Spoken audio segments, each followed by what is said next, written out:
Yo, what's a good shinobi nation? Welcome back to Narutoverse, the home of the craziest Naruto what-ifs. Today, we're diving into what if Naruto eat the Biju Biju fruit. Make sure you stick around because once this starts, there's no turning back. If you're new here, smash that subscribe button, hit the bell so you don't miss the next chapter, and share this video with your entire ninja squad. And don't forget to drop your theories in the comments because your support is what keeps this shinobi grinding. Now, let's jump straight into it. Chapter 1. The fruit is eaten. The red hair pirates arrived in their base town of Fuchsia Village. The moment they arrived, they were greeted by two boys, one 7 years old with black hair and one 4 with blonde hair. They were brothers. Monkey D. Luffy was the older of the two and Fox D. Naruto was the younger. "Anchor, Fishcake, what are you doing now?" asked red hair Shanks. "We're going to show how manly we are," said Luffy. "Yeah," said Naruto. "Yeah right," said Jiraiya, one of Shanks' crew members. "We are," yelled both.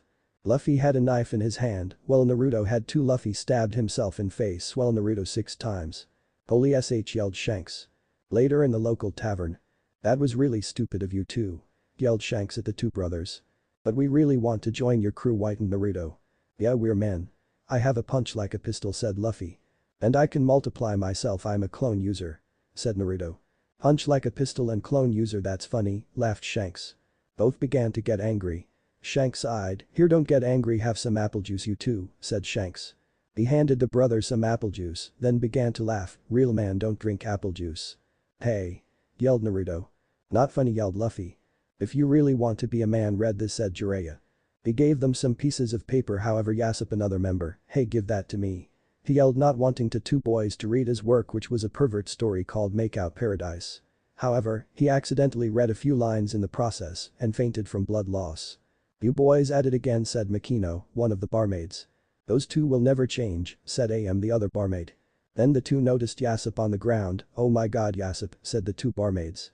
"Don't worry you two, he's just looking out for you two," said Ben Beckman, the first mate of the crew. "Well, it doesn't seem like it," said Naruto. "It's true, there's many things a pirate must do and he knows that sea can kill you in a 1000 ways," said Ben Beckman. "Yo, Anchor, Fishcake," said Shanks. "See, he just likes making fun of us," said Luffy. "Maybe you do have a point," said Ben Beckman with a sweat drop. "Hey bro, over here," said Luffy, pointing to a box. Just then the door slammed open. A man whose face was covered in a white with a large sword on his back. For some reason he didn't have any eyebrows. "The mountain bandit," whispered AM. Well, pirate," said the man, "I thought something smelled awful, give me some sake." "Sorry, we're all out," said Makino. "Then what are they all drinking?" said man. "Sorry, we took the last of it, here's an unopened one," said Shanks, holding out the unopened bottle. The man punched the bottle, breaking it and spilling all of its contents on Shanks with it. "Look at this mess," said Shanks, picking up the shards of the broken bottle. "You don't have to worry about it, we'll clean up," said AM. "That's quite alright," said Shanks. The man used his sword to knock over everything on the bar. "If you like clean up that mess," said the man, who then out wanted power. "I'm Mamachi's abuser, I have quite a high bounty on my head, 8 million berries, you're a nobody, I'm leaving," said the man known as abuser. "Shanks, are you okay?" said Makino worriedly towards the pirate captain, helping him clean up from the mess that covered in.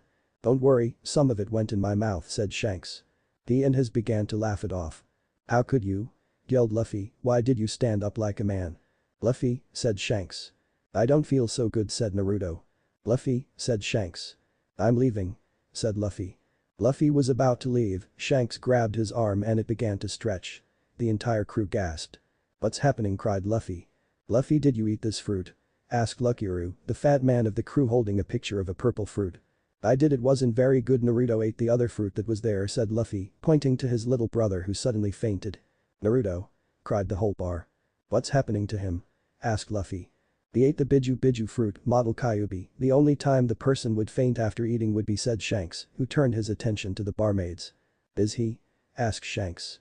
Jiraiya lifted up the unconscious boy's shirt. There was what looked like a tattoo of a spiral. "Why didn't you tell me about this earlier?" "I know about the Jinchuriki," said Jiraiya. "The Jinchuriki?" asked Luffy, confused. "Luffy, has your brother ever been hated by the villagers?" asked Jiraiya.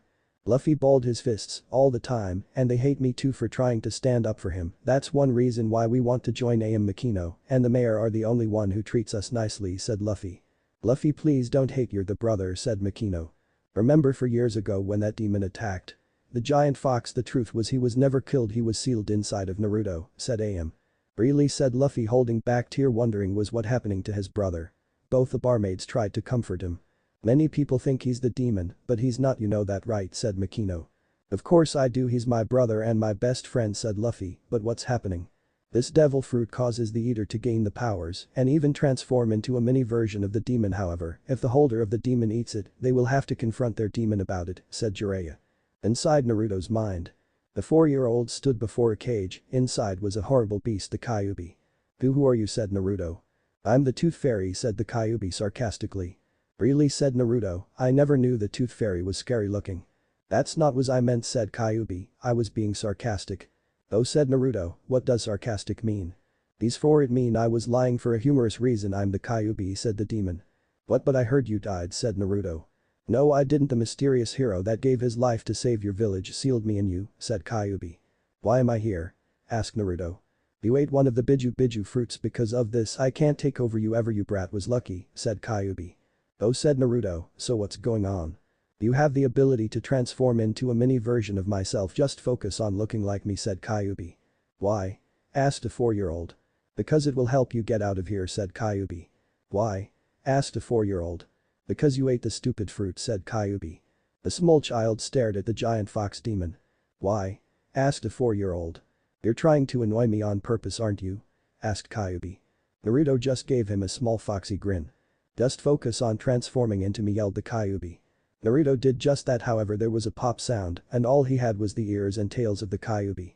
Kyuubi sighed, I can't you blame for not fully transforming, that must be your hybrid form, said Kyuubi.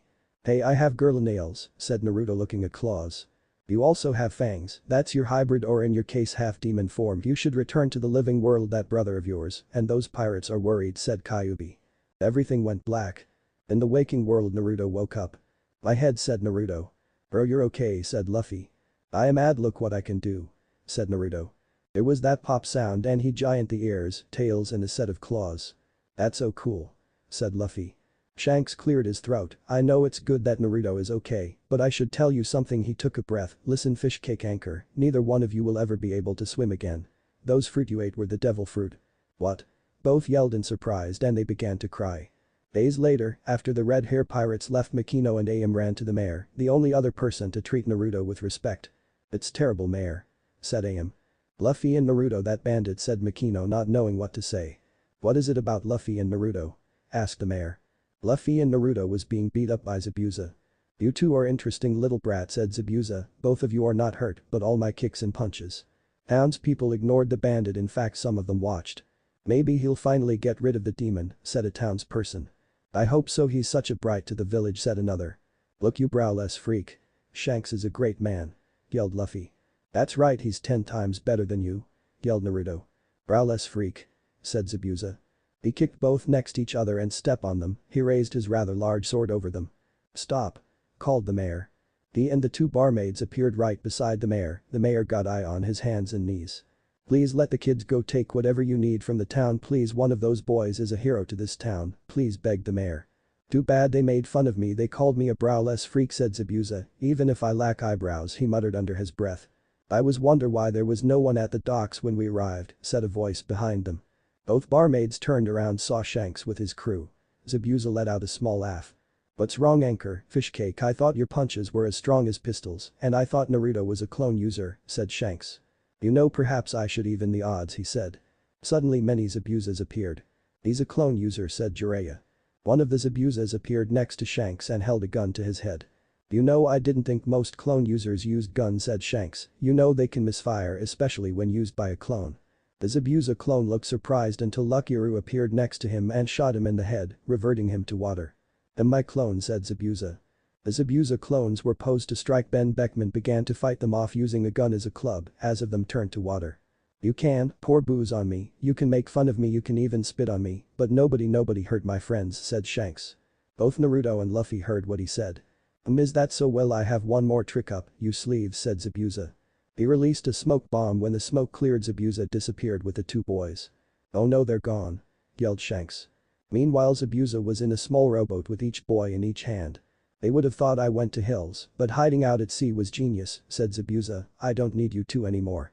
He tossed both boys in the sea, both couldn't swim. Zabuza stood there laughing until the local sea king came, showed up and swallowed Zabuza whole. It turned its attention to the two boys, who were struggling to keep to the surface. When the sea king was to eat them, Shanks gabbed them and protected them. He glared at the sea king which swam away in fear. Both boys were crying. Luffy, Naruto, it's okay, everything fine, said Shanks holding on them tightly. But cried Naruto. Your arm, cried Luffy, fishing his younger brother's sentence. Shanks lost his left arm protecting the two brothers. It's a small price to pay, not that you're safe, said Shanks. Days later the red hair pirates were leaving for good.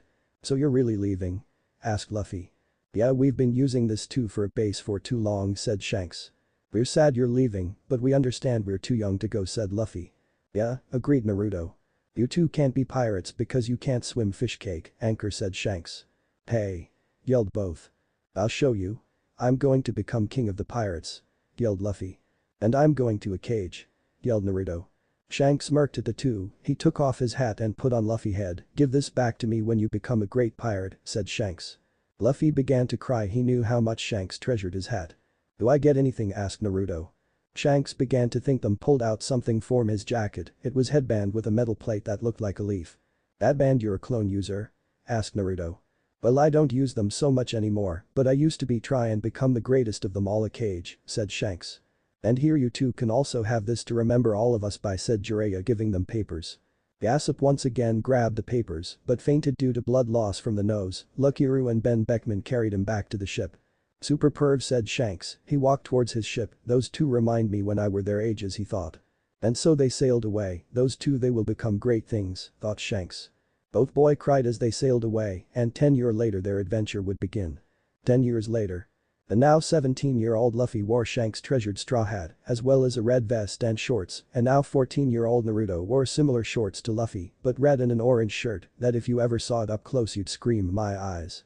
My beautiful, beautiful eyes. It was that bright. He also wore Shanks' headband over his forehead. A.M. Makino and the mayor watched the two sail away. I'm going to miss them, said A.M.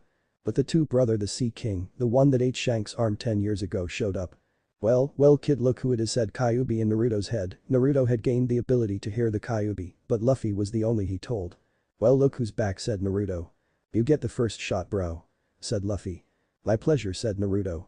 He transformed what become known as his half-demon form, and then about 20 Narutos appeared. They all began to beat up the Sea King. When it was almost down for the count, Luffy shouted gum gum pistol and knocked the Sea King out with a rubbery punch.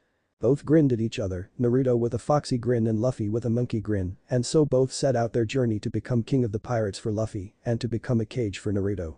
Next time. After getting sucked into a whirlpool, somehow winding up in a barrel, taking on the fattest pirate in the world, they discover where to find their first crew members. It doesn't help that a whiny cabin boy has joined them for a while. Chapter 2. The adventure truly begins. The D brothers, as they were called, were in very small, very cheap raft. Though the sun was shining, seagulls were cawing. Who knew this adventure would end so soon, said Naruto, like nothing was happening. Yeah, it's a shame, said Luffy. And they were being sucked in a whirlpool to their doom. I always knew you and your idiot brother would be the death of me, said Kyuubi. Shut up, thought Naruto. It's too bad we can't swim, said Luffy. But even if we could we would drown, said Naruto. Oh yes, said Luffy. I always thought some weird organization would kidnap me, but I drowned in a whirlpool, sang Kyuubi depressingly. Naruto sighed. Kyuubi's signing a song about how it's going to drown, said Naruto. Luffy just laughed at their dingy was sucked in. Hours later, Kobe, the cabin boy for Alvida's pirate crew, was pushing a barrel he found. It was full of something as it was heavy. Hey Brad, what are you doing? Asked one of the crew members with two others. Oh, I found this barrel, said Kobe. Oh, think it might contain some booze we can see, said another crew member. I think so, said another. The three crew members brought it into a small house on Alvida's island. What if Lady Alvida finds out about this? Asked Kobe. She'll never know, said one of the crew members. He was about to punch it open when it burst open as the D brother shot out of it yawning. That was a great nap, said Luffy. How did we end up this barrel though? Asked Naruto. I don't know, said Luffy. Kyuubi asked Naruto. I have no idea either, but I have a theory, said Kyuubi. What? Asked Naruto. Dumb luck, sheer dumb luck, said Kyuubi. Naruto and I fell. What did he say? Asked Luffy. Dumb luck, said Naruto with a sweat drop. Hey! Yelled one of the crew members. Both Conqueror's crew members were about to attack the brothers. Kobe shut his eyes, blocked out what was happening. When he opened his eyes, he saw both men knocked out. What was that about? Asked Luffy. No clue said Naruto. We should find some meat said Luffy. And ramen said Naruto. Both left the house, Kobe followed them. Wait. He called out. Who are you? Asked Naruto. I'm Kobe. How did you get in that barrel? Asked Kobe. Both Luffy and Naruto shrugged and hummed, I don't know. Who are you? Asked Kobe. Monkey D. Luffy said Luffy. Fox D. Naruto said Naruto. And we're pirates. Said both at the same time. Oh really said Kobe. You know where to get some meat and ramen said Luffy. Nope sorry said Kobe. Where are we? Asked Naruto realizing neither know where they were. Kid I think I've been here said Kyuubi. Really? Asked Naruto. It's uninhabited said Kyuubi. Thanks a lot thought Naruto. This is the base of Alvida the lady pirate said Kobe. So you're a pirate too said Luffy. No, I'm not said Kobe. Then you're a prisoner said Naruto. Well kind of it all started 2 years ago I was going fishing and I wound up on the wrong boat since then Alvida spared my life by making me her cabin boy, said Kobe. Harsh, said Naruto. Yeah, said Luffy. Well do you have a boat we can use? Asked Naruto. I do said Kobe.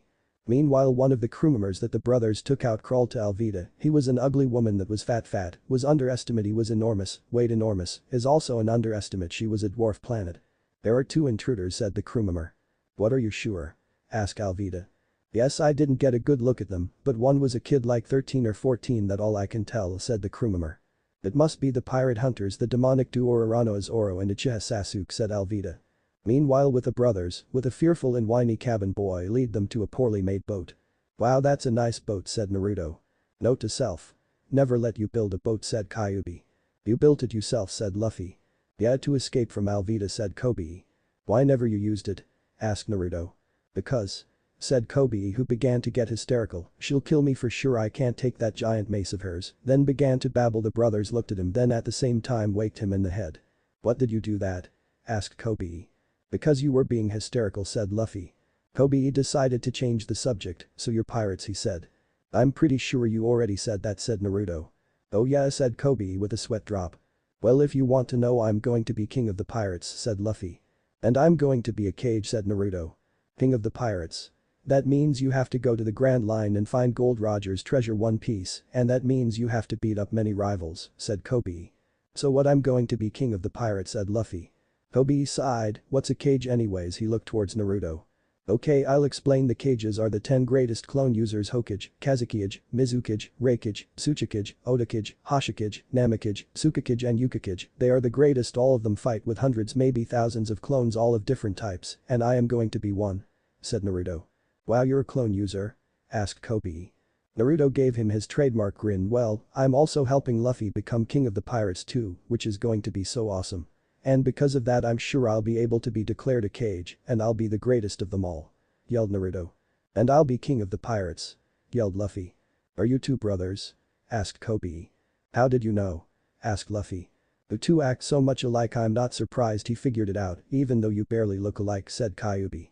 Just a guess said Kobe, I wish I could be like you I can't jump into a barrel and just float around. They wound up in a barrel after being sucked up in a whirlpool kid said Kyuubi. He can't hear you thought Naruto. The fox can dream can't he said Kyuubi. I really want to join the Marine said Kobe. The Marine said Luffy. Really said Naruto who had the strangest impression that Marines sang all the time, like in the Navy and songs about mopping which was really weird considering certain things. Yes I want to be a Marine and rid the world of pirates, I especially want to catch Alvida said Kobe. Then suddenly the tress near them crashed and the dwarf planet known as Alvida stood there with her giant spiked club. Well these must be those 2 intruders they certainly not Urano Zoro and Uchiha Sasuke said Alvida who tuned her attention to the cabin boy. Did I hear you correctly you arresting me, I'll let it go if you tell me who the most beautiful woman in all the world is. Kobe began to tremble, why you law. But before he could finish his sentence, Luffy said, who's the ugly old biddy? Yeah are you on something she's ugly said Naruto. She's a dwarf planet said Kyuubi. Good one said Naruto. What did he say? Asked Luffy. She's a dwarf planet said Naruto. The brothers began to laugh. Alvida began to get angry, someone was going to pay and that someone was Kobe, now I repeat who is the most beautiful woman in all the world. Kobe began to tremble, then he began remember what Luffy and Naruto said, you are not you ugly old hag Naruto was right. You are a dwarf planet. Why you? Yelled Alvida. Great I stood up for myself it was nice while it lasted, thought Kobe. Right before the mace hit a certain it stopped being held by a half-demon Naruto, well actually two half-demon Narutos. Time for my best attack. Said one was the Naruto's. 3 more Narutos appeared and kicked her into the air. Look like it my turn bro. Gum gum pistol. Shouted Luffy, punched the airborne Alvida, his arm extended many feet. Alvida when flying possibly became a moon instead of a draw planet.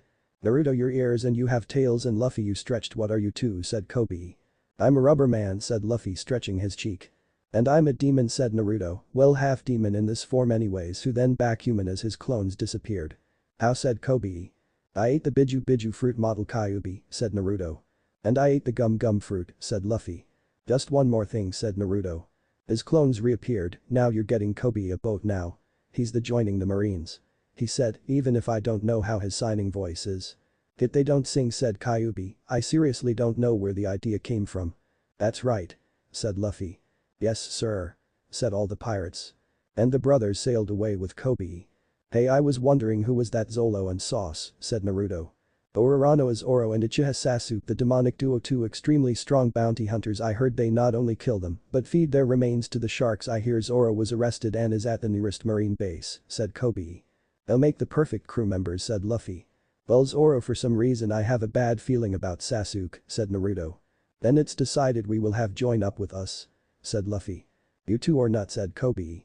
Neither brother listed and so they sailed on to the Marines base. Next time.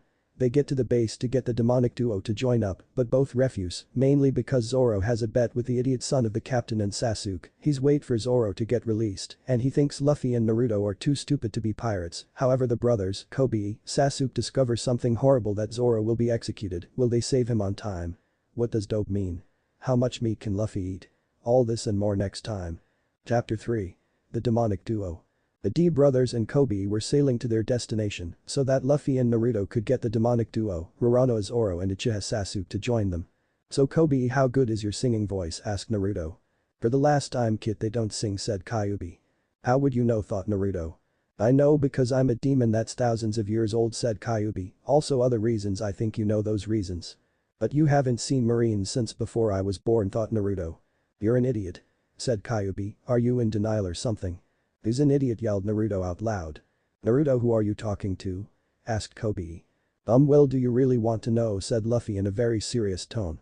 I guess said Kobe. Okay have you know of the Biju ride asked Naruto. Kobe nodded, well it all happened few days before I was born, said Naruto. And so both Luffy and Naruto told him the story. Oh wow said Kobe, he knew Naruto couldn't be the demon sure he could transform into a half-demon, but he was not the fox. Please don't tell anyone said Naruto. Don't worry I promise I won't tell said Kobe. Thanks, said Luffy. Hey kid it's been 3 days said Kyuubi. Yeah and though Naruto. Remember that promise said Kyuubi. Oh yeah. Thought Naruto. Flashback. Right after the D brothers defeated the Sea King, Kyuubi said, we're going to die in 3 days you know. We aren't. Yelled Naruto. What did he say? Asked Luffy. He said we're all going to die in 3 days said Naruto. Yes and it's because you and your brother's stupidity said Kyuubi. Hey. Thought Naruto, we are going to survive. Fine then if we're still alive in 3 days I'll teach you a very cool trick a power you can use anytime, said Kyuubi. Cool said Naruto who then told Luffy about it. End of flashback. So what's the trick thought Naruto. I'm going to teach you transform said Kyuubi. Awesome. Yelled Naruto. What? Asked Luffy. Kyuubi going to teach me to transform said Naruto. Cool, said Luffy. Really? Asked Kobe. Okay I want to transform to your brother first, said Kyuubi. Okay thought Naruto, I'm going to transform into you bro. There was a puff of smoke surrounding Naruto when the smoke cleared there was an exact duplicate of Luffy. Whoa, said Kobe. That is so awesome said Luffy. You really think so said Naruto sounding exactly like Luffy rubbing the back of his head. There was a puff of smoke and Naruto changed to himself. Now kid try to transform into a girl version of yourself said Kyuubi. How am I going to that? Asked Naruto. Just think about how you think you would look as a girl said Kyuubi. Okay I'll try thought Naruto. There a puff of smoke surrounded Naruto. I wonder what he's going to transform into said Luffy. When the smoke cleared stood a cute 14-year-old girl, she was blonde and her hair was done in long pigtails, she also wore Naruto's clothes and had the same scars as Naruto on her face, whisker-like scars when he cut his face in front of Shanks' crew, it was girl Naruto. Well how do I look? Asked Naruto in a female voice. Cool you're a girl said Luffy. You're pretty cute, said Kobe blushing. Naruto transformed back to being male. Oh god, said Naruto. Sorry, my bad, said Kobe, whose face was bright red. There was a very awkward silence, except for the sounds of Luffy snickering at what just happened. We never speak of this again, said Naruto. Agreed, said Kobe. I have one more transformation I need you to test out. I want you to transform into you as a girl, but naked, said Kyuubi. You want me to transform into a what? Yelled Naruto.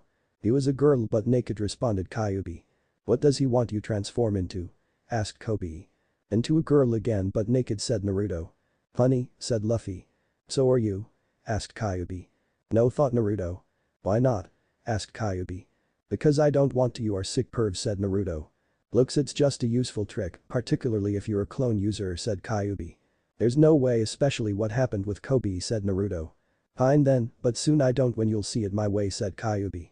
I doubt it, said Naruto. Not too long later they managed to get to the island. So are we going to go to the marine base? Asked Kobe. Later after meet, said Luffy. And Raymond, said Naruto. Not too long later the trio sat in a restaurant. Kobe just stared at the two brother plates covered in bones were piled high, next to that was columns of bowls. Guys, I know I told I'd pay, but said Kobe. He began to cry. I don't think I can afford this, he cried. If you're joining here then you can start a tab, said Luffy with his mouth full. Kobe's sweat dropped. Oh yeah, he said. Both were finally done, and Kobe paid as much as he could as they were walking to the base. Naruto said. So what does Roronoa Zoro, said Naruto. But then the whole jumped in fear at the very mention of his name. That was weird, said Luffy.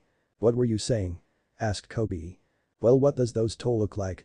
Asked Naruto. Well, I heart Sasuke often wears a blue shirt and white shorts, while Zoro, said Kobe. The town jumped again. Maybe we shouldn't mention his name, whispered Kobe to the brothers.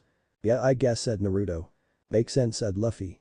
Kobe quickly changed the subject. Well, I heard Captain Morgan is the captain of this base, said Kobe. Once again the entire town jumped. What's with them? Asked Naruto. I don't know, said Luffy. And so they made their way to the base. It was a very tall blue tower with tiger stripes. So are you going to join? Asked Luffy. Well, I'm not so sure, said Kobe. You join up, we're going to look for Zoro, said Luffy. Naruto jumped and looked over a fence. Hey, I see a guy over there, he yelled. Luffy jumped down and ran, with Naruto and for some reason Kobe following close behind. All three jumped to look over a wall. On the other side was a 19-year-old dressed in a white polo shirt, black pants, a sash with a very dark green bandana over his head. The bandana, the sash, that's Roronoa Zoro, said Kobe. So that's the guy, said Naruto. Hey, maybe if we release him then he'll join up with us, said Luffy. Hey, yelled Zoro, get lost.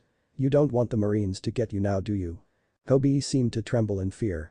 I have no idea what you're doing here, but please leave, said a very annoyed voice beside them.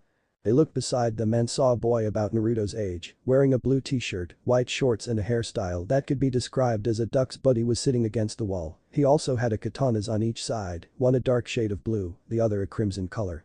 You're Sasuke, aren't you? Asked Kobe.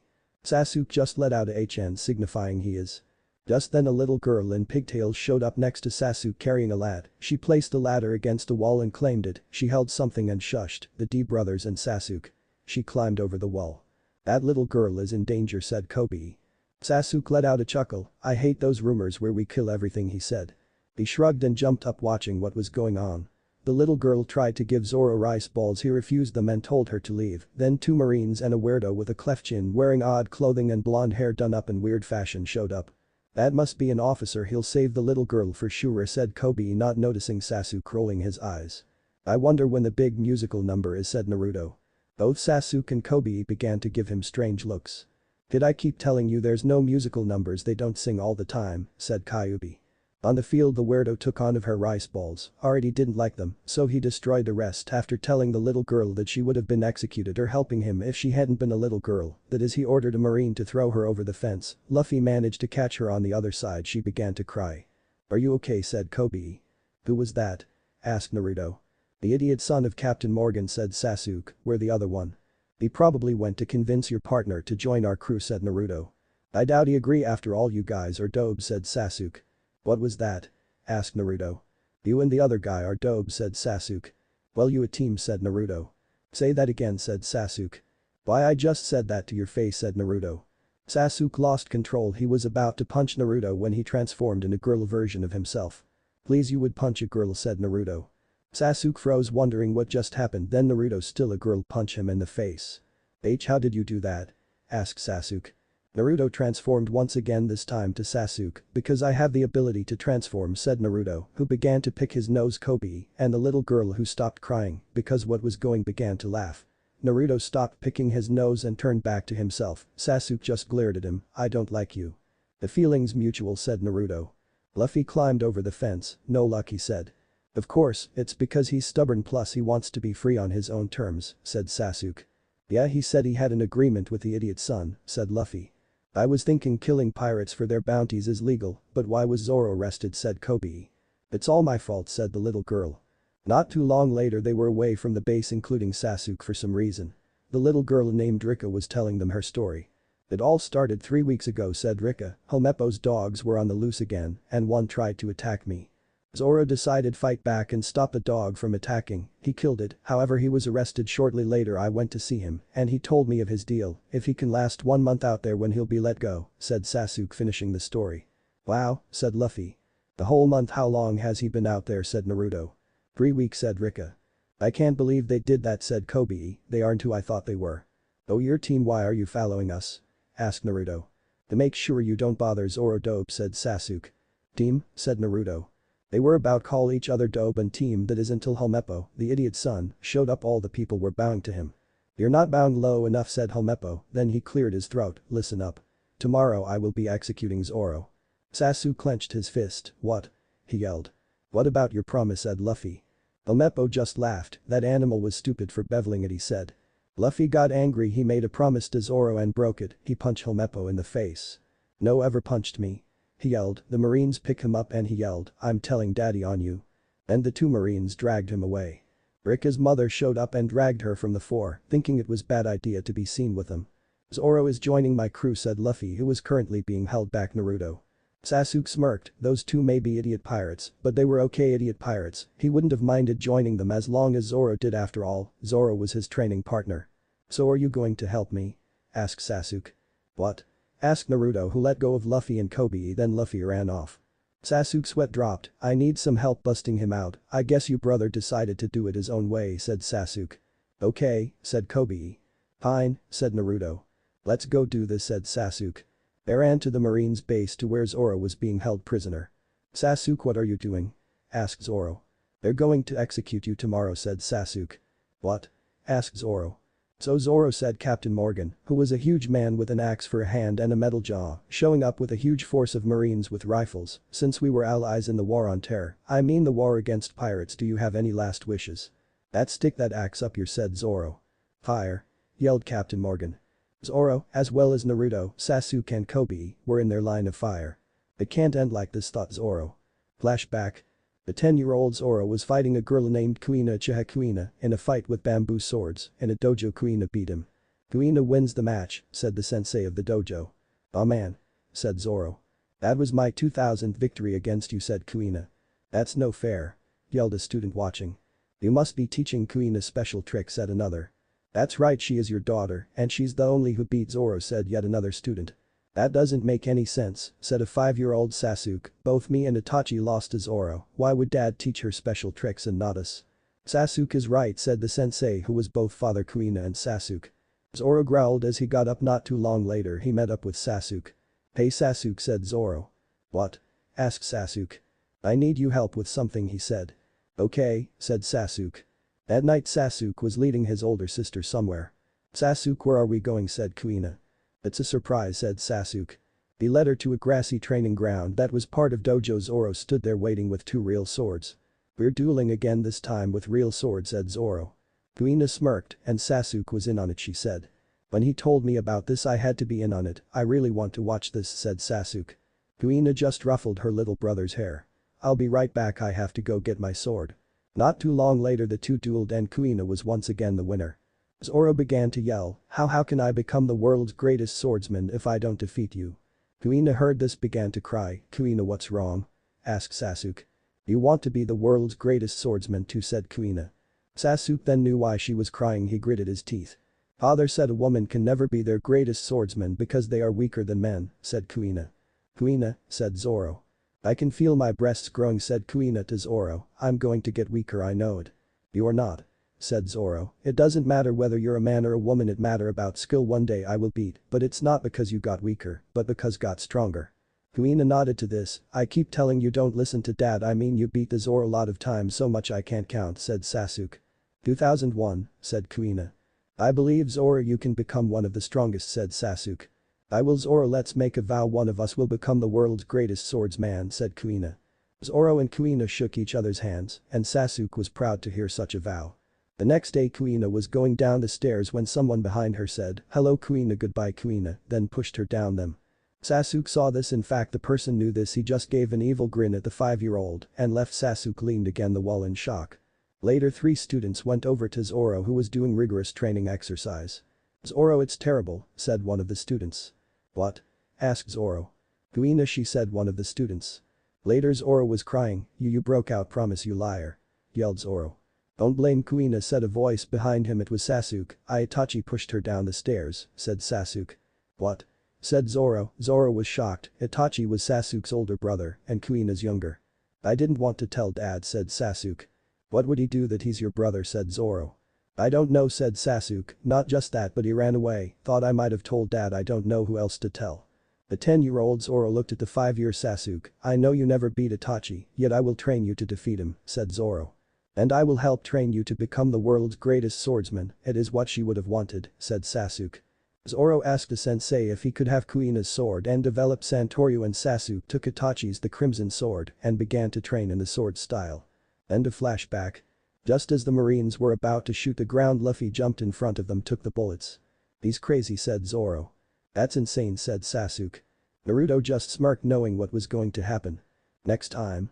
It's a fight between Marines and pirates after Zoro and Sasuke agree to join up with the D brothers, of course. Can they defeat the forces of Captain Axe Hand Morgan or be executed, and will Naruto transform into a naked girl? Find out next time. Chapter 4. Pirates vs Marines. Just as the Marines were about to shoot the ground, Luffy jumped in front of them, took the bullets. He's crazy, said Zoro. That's insane, said Sasuke. Naruto just smirked knowing what was going to happen. The bullets hit Luffy, however it didn't kill him, no, they bounced back and near missed the Marines. Kobe fainted, Sasuke and Zoro's mouths were hanging open, Naruto was just laughing. You two look like dead fish, said Naruto. Zoro's sweat dropped. Hey Sasuke, said Zoro. Sasuke nodded, he used his blue sword to cut the ropes, while Luffy, who happened to have all 3 swords on his back, took them off and gave them to Zoro. Sorry, I couldn't tell which one is yours, said Luffy. All of them, said Zoro. I practice Santoryu, as he grabbed all 3. That guy couldn't be shot, said one of the Marines. If he can't be shot, cut him, said Captain Morgan. The Marines ran towards the group. You take them, I think you have a point to prove, said Sasuke. Of course, said Zoro. Zoro used all 3 of his swords to block them. One move and you die, said Zoro. The Marines got scared and began to cry. Look, I'll agree to join your crew, however you must know that my goal, I want to be the world's greatest swordsman. If being on my crew keeps me from this goal, I will make commit seppuku, said Zoro. I'm going to be king of the pirates, my brother, a cage, anything less on my crew would make me look bad, said Luffy. I'm joining too, said Sasuke. I also think we should take of them. Leave them to me, said Naruto.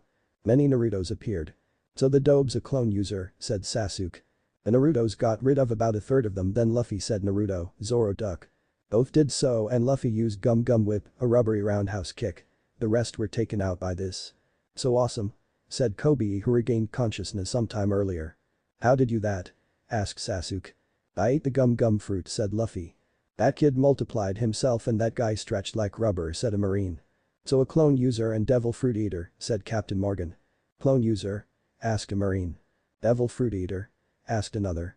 I'll explain clone users first. Many years ago 10 people developed a fighting technique that multiplies oneself. They are first cages. Since then, many people have learned these techniques. These people are known as clone users. That kid appears to know the shadow clone the hardest to master, said Captain Morgan. What about devil fruits? Asked another.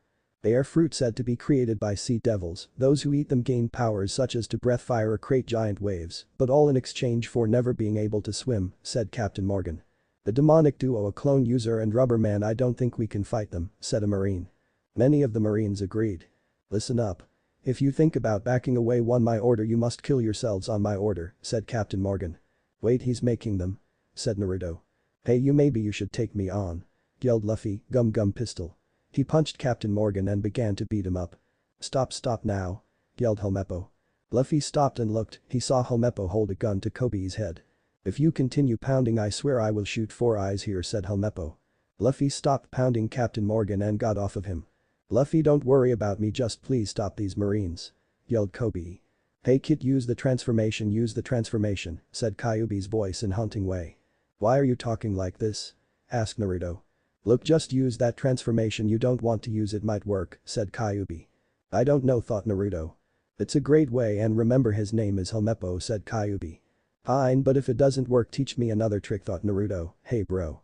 Leave this to me," he said and Luffy nodded. Naruto transformed into a naked female version of himself, smoke covered the private areas. "Oh Helmeppo," he said in sexy way, must get clean," thought Naruto. Helmeppo's nose began to bleed slightly, Kobe was blushing bright red, so was Zoro. Luffy didn't seem unaffected by the naked female Naruto, maybe it was the whole thing about it really was his brother, but it did make him laugh a lot. Sasuke was unaffected by naked girl Naruto for some reason. "Fox it up a bit," yelled Kyuubi. "Perverted demon," thought Naruto. Naruto transformed into his half-demon from while still transformed, this made Helmeppo faint as a huge geyser of blood came from his nose. Luffy began to laugh harder, while Kobe and Zoro now tried to look away. "I will make you pay," growled Naruto. "I told it would work," said Kyuubi. "That's where I'll give you credit," thought Naruto. Kobe noticed that Captain Morgan was behind him aiming his axe at Naruto. "Naruto, look out," yelled Kobe. Sasuke grabbed his 2 swords, ran towards the captain of the base, and sliced him good, knock him out right when Naruto changed back though still half-demon form. "You know dope, I had no idea you were a pervert," said Sasuke. "It wasn't my idea, I can't say whose yet, but it definitely wasn't mine," said Naruto. "Maybe you two shouldn't argue, maybe we should deal them," said Zoro pointing to the shocked marines. "They defeated Captain Morgan," said a marine, then they all started celebrating. "What?" asked Sasuke. "They must have hated Captain Morgan too, but never admitted," said Kobe. "That makes sense, after all Trapjaw here was working for Skeletor," said Naruto. "Bad," said Zoro. "Hey, why did you keep the ears and tail?" said Sasuke. "Oh yeah, I'll explain later," said Naruto as he returned human. Just then Zoro collapsed. "Zoro!" shouted the D brothers and Kobe, Sasuke just scoffed. Later, as it turns out, Zoro just collapsed from hunger. Rika's mother, who owned a restaurant, fed them well. "I haven't eaten for 3 weeks, 10 helpings is enough for me," said Zoro. "Only 10, said Luffy with about 15 plates around him. "Funny, you're hungrier than me," said Zoro. "And he's hungrier than all of us put together," said Sasuke pointing to all the bowls of ramen Naruto ate. "Eat as much as you want," said Rika's mother. Kobe, who was eating with them as well, said, "Thanks for feeding me with the heroes," said Kobe. "It's no problem, you helped out too," said Rika's mother. Rika, who was also with them, just smiled and said, "Where are you headed?" "We're headed to the Grand Line," said Naruto, still with his mouth of ramen. "The Grand Line, what's that?" asked Rika. Kobe began to explain the Grand Line, which is the equator. It is said that it is an endless battlefield and pirates there search for the treasure left by Gold Roger's One Piece. "There's no way you guys can survive there," yelled Kobe. "Why are you worried you're not coming with us?" said Sasuke. "Well, no one stood up for me before," said Kobe. "I'm just worried about my friends and I will join the Marines." "That's where a problem lies," said Sasuke. "Yeah, you were a cabin boy to Alvida, right? They might not enlist you," said Zoro. Kobe sighed, he knew it might be true.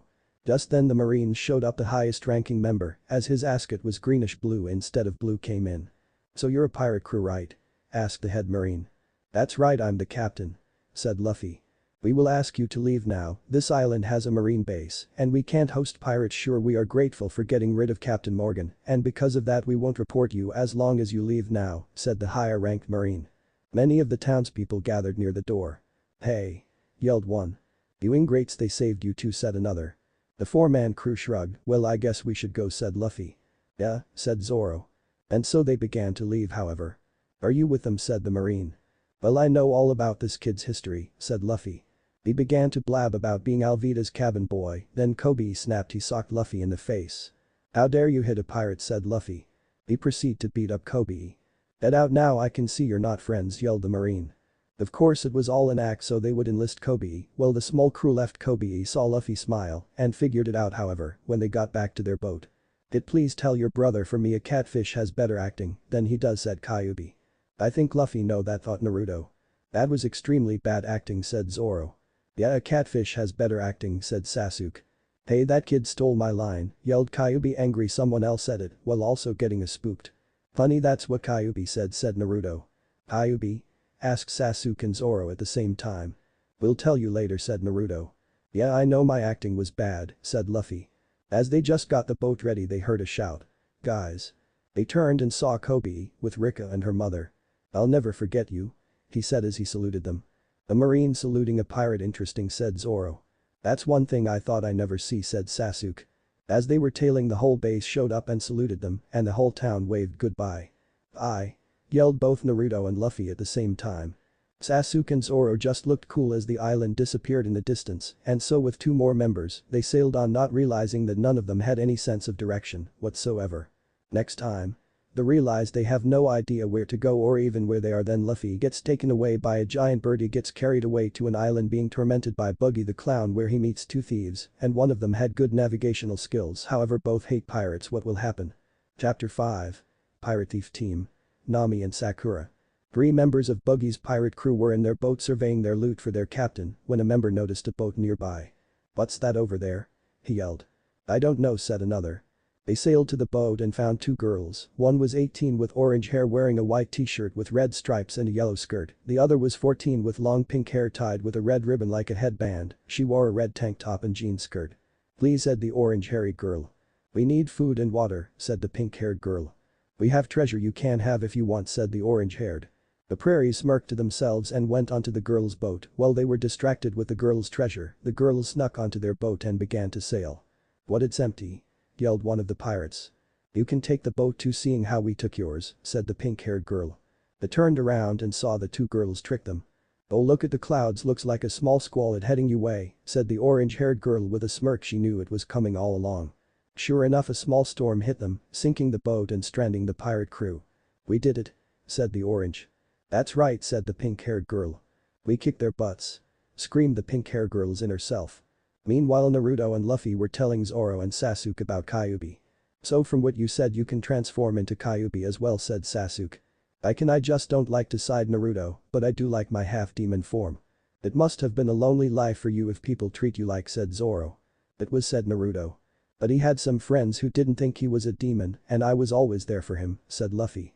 Your brother is right, like remember that girl Hinata she had a crush on her and was cute to boot, said Kyuubi. I have 2 things to say I haven't seen since she moved to Loungetown and please over the course of the next few days, please do not talk about girls, I'm still upset about that transformation, thought Naruto. Suit yourself said Kyuubi. Naruto's stomach growled, I'm hungry he said. Me too said Luffy. So where's the next destination said all 4 people in the boat. What how can you not know where the next destination is at? Yelled Sasuke. Hey you've been out at sea longer than we have. Yelled Naruto. Dope. Said Sasuke regaining composure. Team. Yelled Naruto. And so they began to call each other Dobe and Team while Luffy and Zoro held a normal conversation. So what's your and Naruto's story, said Zoro referring to why they had no idea where they were going. Well for us drifting always worked best the only reason why we found you was because of Kobe said Luffy, you? Well me and Sasuke went to look for 2 people having no idea where they were when we couldn't find our way back home, we started taking bounty hunting jobs, something had to pay for living expenses, said Zoro. At least I don't really on the powers of a demon. Said Sasuke with a cool tone. Only in emergencies I most use my clones, yelled Naruto. Both Luffy and Zoro sighed as both decided to watch the clouds that hen a large bird flew above the boat. It looks big you think we can eat it? Asked Luffy. If you can get it said Zoro with a shrug. Okay. Said Luffy. Luffy used Gum Gum Rocket to rocket himself to the bird, however the bird was bigger than Luffy, and well the bird had Luffy, isn't it beak planning to eat him, this also caused Naruto and Sasuke to stop fighting. Hey Dobe your brother said Sasuke. I know said Naruto. Hey kid I figured out which one of you is the bigger idiot your brother said Kyuubi. Yeah thought Naruto. Zoro grabbed the 2 oars that the bat had and began to rowing as fast as he could. As they were following the bird the 3 pirates that were tricked by the girls were still in the middle of the ocean. Hey help us out. Yelled one of the pirates. We're not stopping so grab on. Yelled Zoro. The 3 pirates were shocked but managed to grab on and come aboard. They yelled at the 3 on the boat, Naruto was keeping an on Luffy, while Zoro continued to row Sasuke just leaned against the side coolly. But you made it said Sasuke. What were you trying to do kill us? Yelled all 3 pirates. They were of course ignored, hey prepared for an attack. Stop this boat we're the crew of Buggy the Clown. Yelled one of them. The resulting fight caused them to lose sight of Luffy. So someone who ate a devil fruit and the demonic duo, it's good to see you, said one of the bruised and battered pirates, the other two were forced to row the boat. It's all your fault that we lost my brother, said Naruto glaring at them. He laughed the pirate who wasn't rowing. Not that I care, why were you stranded, asked Sasuke. Two girls took our treasure, said one of the pirates. They began to tell the story, however no one listened to it. You know, next time I eat ramen I think I'll have the miso, said Naruto as Sasuke and Zoro seemed to listen to what Naruto was saying. Captain Buggy will be angry with us, said one of the pirates. Who is Captain Buggy, said Naruto now paying attention to them. The pirates rolled their eyes. Much like you kid, Captain Buggy ate a devil fruit. He's one of the most feared pirates on the sea, said one of the pirates. Maybe he knows where Luffy is, said Naruto. Kid, I have a bad feeling about this, said Kyuubi.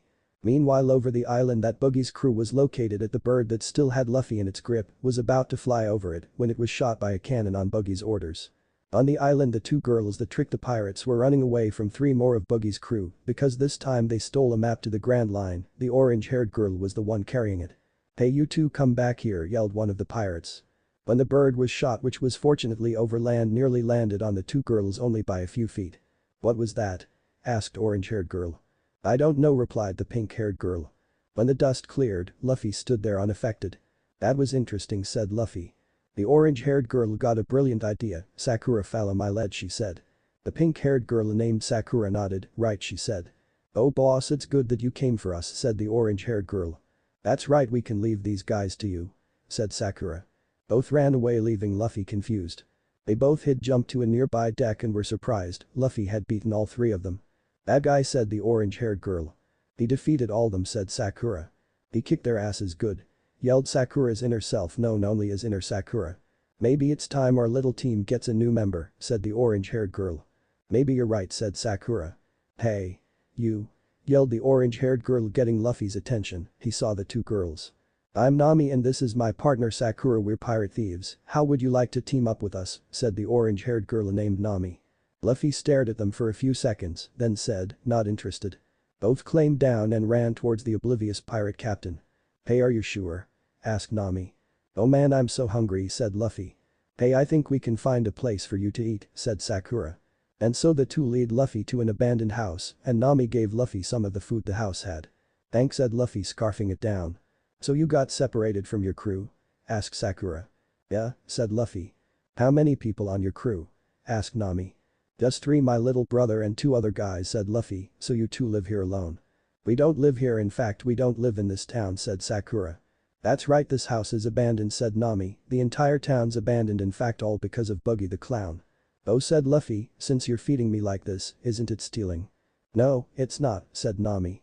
It's more like looting or grave robbing, said Sakura. Sakura don't agree with him, said Nami with a sweat drop. She then sighed, we're trying to get to the goal of 100 million berries. Wow, that's a lot, what for? Asked Luffy. None of your business, said Sakura. That's right, and with this map to the Grand Line, we'll be able to achieve the goal, said Nami. Are you a navigator, asked Luffy. The best one, said Nami. I haven't met a navigator better than Nami, said Sakura. Oh wow, said Luffy, you should join my crew, Nami. You too, Sakura. Really, said both. That's right, a pirate's crew, said Luffy. You're a pirate, said Nami.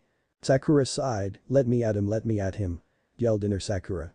No, we hate pirates, the two things I like are money and tangerines, said Nami. Why did you mention those? Asked Sakura with a sweat drop. Nami shrugged, both then noticed some pirates outside looking for them. You thinking what I'm thinking? Asked Nami.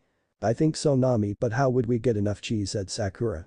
Nami stared at her with a sweat drop. I'm just kidding, she said. Both looked towards Luffy with an evil smile. Hey Luffy, how would you like to meet Buggy, said Sakura. Sure, I'm always up to meet a new pirate captain, said Luffy. Nami began to tie him up. Why did you tie me up, said Luffy. To show how good at tying knots I am, said Nami. Oh okay, said Luffy. Clueless, Sakura whispered to Nami. No kidding, said Nami. They went to Captain Buggy when they met up with some of the people searching for her. The crew lead them to where Captain Buggy was, which was the roof of a tavern. Nami pushed the tied up Luffy towards the captain. What's going on, said Luffy. Sakura and Nami stuck their tongues at him. Captain Buggy, I brought the thief, said Nami. He's our old boss and we de-iced to quit and join you, after all you're so much cooler, said Sakura. He's buying it, said Inner Sakura. My friend is right, you are much cooler and brave and so much more handsome, said Nami. Sakura sweat dropped. Nami, you're laying on too thick, said Sakura. Nami sweat drop as Buggy made noise, his crew though he was angry were afraid, then he burst out laughing. "I like you too, what are your names?" said Buggy. "Nami," said Nami. "And I'm Sakura," said Sakura. Buggy stepped into the light when they call him Buggy the Clown, it's because he really looks like a clown. He had makeup and a big rubber red nose, actually that's his real nose, it just looks like a fake clown nose. "He looks funny," said Inner Sakura laughing. "The party for Nami and Sakura," yelled Buggy, "but first." He ordered his men to put Luffy into a cage right before the party. "Drink up you two," said Buggy partying with the girls. "And I'm only 14," said Sakura. "Suit yourself," said Buggy while he and Nami drank. "Now all we have to do is wait till they're all drunk," whispered Sakura. And Nami nodded. However, the party took an interesting when Buggy showed Nami and Sakura something, a cannon. "What's this?" asked Nami. "It's just time for the real fun to start," said Buggy, "load the buggy balls." His crew loaded the cannon with a special cannonball. When it fired it blew up half the town. Nami and Sakura gasped in shock. "Now it's time for you to prove your load," said Buggy. The cannon was aimed Luffy and was loaded. Buggy handed Nami a match. "You could do it if you," Sakura said Buggy. "He wants us to shot him," said Sakura, while both walked up to the cannon. "I know," said Nami. Both got there. "What are we going to do?" asked Nami. "I don't know, if we blow him up then we are better than pirates, if we don't," said Sakura. "Hey, what all that whispering about?" said member of Buggy's crew. He grabbed the matches from Nami and lit it. Nami and Sakura got upset. Nami grabbed her staff and struck the member in the head, and then Sakura pounded him to the ground hard. The member no light in a small crater. "Nami, Sakura," yelled Buggy. "Sorry," Buggy said, both bowing. "You can't fool me twice, men," said Buggy. Many member of Buggy's crew began to attack the two girls. Nami fought back with her staff, while Sakura fought back with punches. He had monster strength surprisingly. "Thanks, but you two got carried away with it," said Luffy. "It wasn't for you," said Sakura. "Feeling you would make us as low as pirates," said Nami. "Pirates took people we care about away from us," said Sakura. "And we didn't carry it away," they both yelled. "Right, so you go carried away with it," said Luffy. Luffy looked at them as they both sighed and then noticed the fuse was lit, so did Sakura and Nami. "Uh-oh," said Luffy. "This is bad," said Nami. "Yeah," said Sakura. Both jumped and put out the fuse with their bare hands at the exact same time. "Maybe we should have been a little more organized," said Sakura with a sweat dropped as more member of Buggy's crew came after them, this time with swords. However, a 19-year-old and two 14-year-olds stopped them. "Naruto. Sasuke. Zoro," said Luffy from his cage. All three turned around. Naruto gave his brother his trademark grin while Zoro and Sasuke sighed. "Sasuke and Zoro," said Sakura. "The other two guys in his crew are the demonic duo," said Nami surprised. "Next time." "Great, Luffy's stuck in a cage. Great, Zoro's wounded, so it's up to Naruto and Sasuke, but they're not getting along. And what's up with the dog?" All this and more next time. Chapter 6. A Dog's Treasure. Nami and Sakura stared at the three in shock. They figured that Naruto was Luffy's brother, mostly because of the similar goofy smile he gave Luffy, but Zoro and Sasuke, they knew they had to be that Sasuke and Zoro. Sakura seemed to stare at Sasuke, blushing. "What a hot eye," yelled Inner Sakura. "Hey, are you two all right?" said Sasuke, turning to them. "Yeah," said Nami. What she said Sakura, blushing. Sasuke's sweat dropped. He hadn't seen a fangirl since he and Zoro left the dojo. Looks like another popped up. "Hey Sasuke, can you help us with this cage?" said Zoro. "Okay," said Sasuke with a scoff. All three members of the crew began to examine Luffy's cage. "I don't think I can destroy this," said Zoro. "Me neither," said Sasuke. "I can but," said Naruto, who went quiet. Luffy knew what Naruto meant. Well, Rarano, Zoro and Ichiha. "Sasuke, come to claim my bounty, I see," said Buggy. "We quit pirate hunting," said Sasuke. "Well, that's shame. Killing you two will put quite a feather in my cap. I think I'll go with Zoro first," said Buggy. "Should I?" asked Zoro. "Be my guest," said Sasuke. Zoro and Buggy began their duel. Naruto continued to stare at his brother in the cage. "There might be another way," thought Naruto. "I know there has to be. Kid, it will come, if not you'll have to do it," said Kyuubi. "I don't like doing it," said Naruto. "Oh, come off it, it's not like I take over your body thanks to your devil fruit. I can't," said Kyuubi. "I know that, but," said Naruto. "It's that aura of fear thing, isn't it?" said Kyuubi. "Yeah," thought Naruto. "Dear God," said Kyuubi. "What?"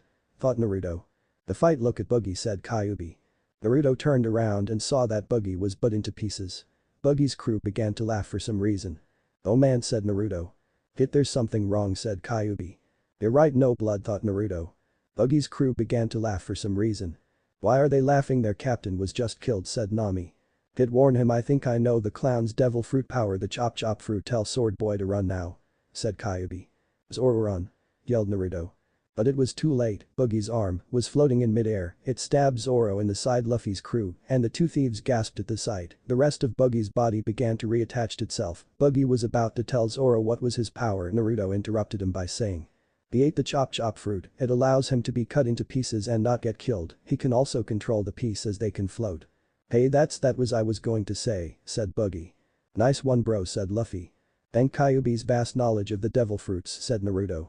Well, as I was saying, his wound's serious but isn't life-threatening. This fight is over, unless the younger of the two wants to fight too, said Boogie, turning his attention to Sasuke. Hey big nose. Attacking from behind is cowardly, yelled Luffy. Big nose, yelled Boogie. He shot his hand with a knife towards the caged rubber man. Luffy caught the knife in his mouth, then bit the blade in half. Boogie, I'm gonna clobber you, said Luffy. He bit the blade in half, said Sakura, shocked. That was freaking awesome, yelled inner Sakura. When Boogie's hand returned, Luffy yelled, everyone. Run. Wait, they came to save you, said Sakura. You're telling them to run, said Nami. Sasuke, Zoro and Naruto stared at him, then understood the message. Roger, said Zoro. Right, said Sasuke. Awesome plan, said Naruto. All three went in different directions and fought the circus like pirates. Naruto used many of his clones, while Sasuke used his swords. Zoro made his way to the cannon, however Boogie's flying arms kept on getting in the way. Hey Clowny, why don't you take us on? Said Naruto, whacking Boogie in the head. Why you pest, said Boogie. The flying arms headed towards the Naruto that hit him, however the moment he was stabbed he went poof and disappeared. Sorry, but you have to be better than that, said Naruto. Boogie stabbed another Naruto, and the same thing happened. While Boogie was distracted, Zoro flipped over the cannon. It was now pointing at Boogie's crew. No way, said Sakura. Naruto. Sasuke. Said Zoro. The clones disappeared, and the real Naruto headed towards the cage, while Sasuke went to check on the two girls. Do you have a light, said Sasuke. Here, said Nami, handing him matches. The cannon is still loaded, said Boogie. Sasuke lit the fuse and dragged Sakura and Nami near Luffy's cage. All of them waited for the cannon to fire, which it did, and aimed towards Boogie's crew. Now their main focus was getting Luffy. Who are these two anyways, asked Sasuke. One of them is our new navigator, said Luffy. I never agreed to that, yelled Nami. Really, that's great, said Naruto, now we should work on getting you out. Naruto sighed, should I, he thought. They're still alive, said Kyuubi. Naruto's eyes were wide. Boogie's still alive, said Naruto.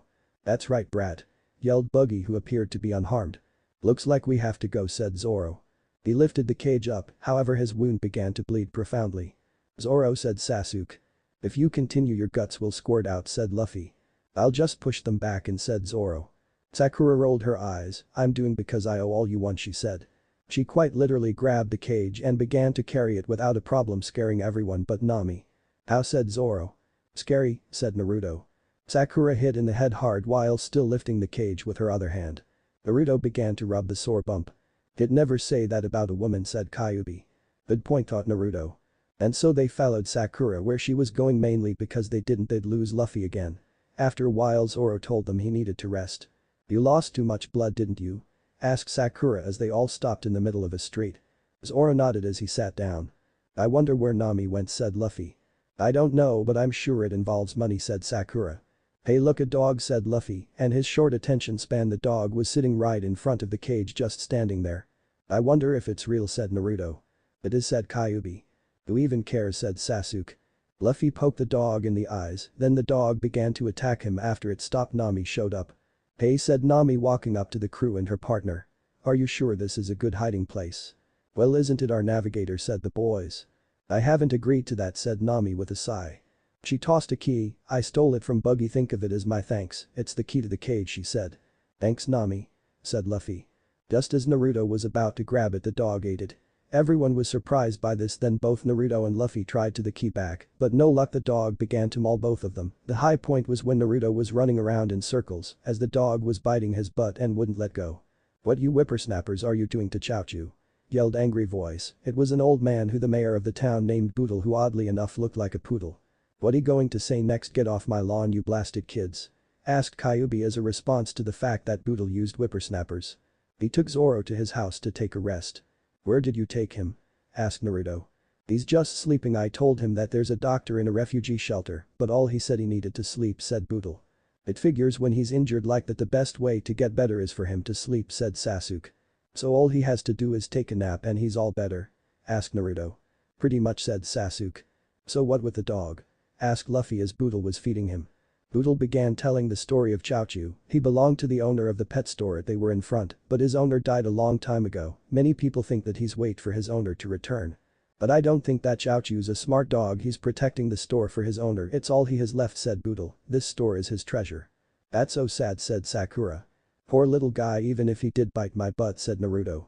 Your bum was on the dog, your bum was on the dog, be careful with the dog, because it might bite your bum, sang Kyuubi.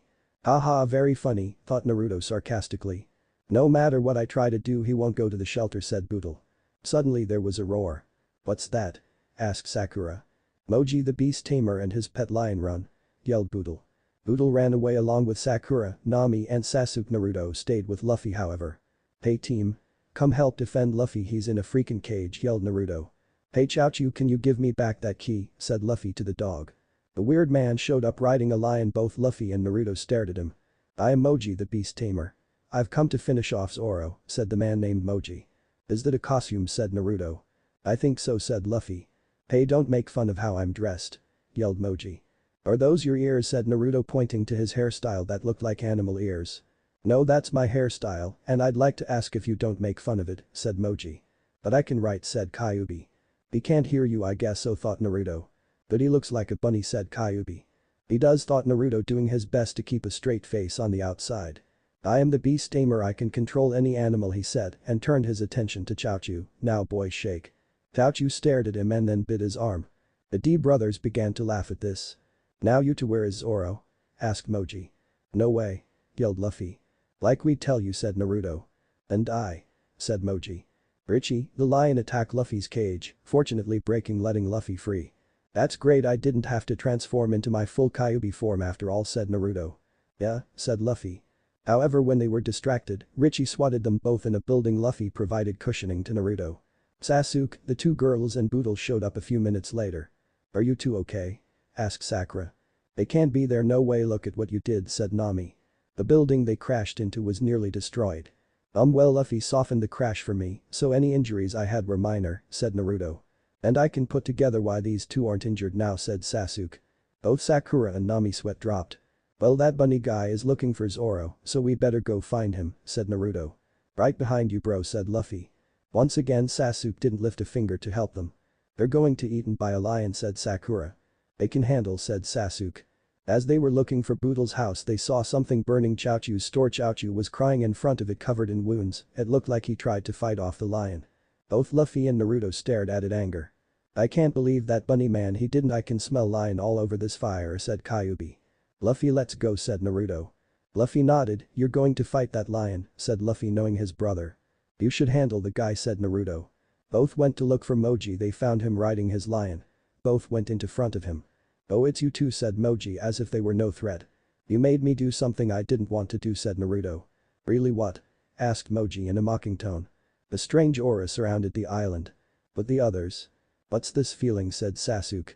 I don't know, but I'm suddenly scared, said Nami. Me too, said Sakura. It's a Biju, said Boodle. The Biju, said Sakura and Nami at the same time. One of the tail demons, there are 9, said Boodle. I bet the power's coming from the Kyuubi, said Sasuke. I wonder if this is why Naruto doesn't like fully transforming, he thought. With Buggy.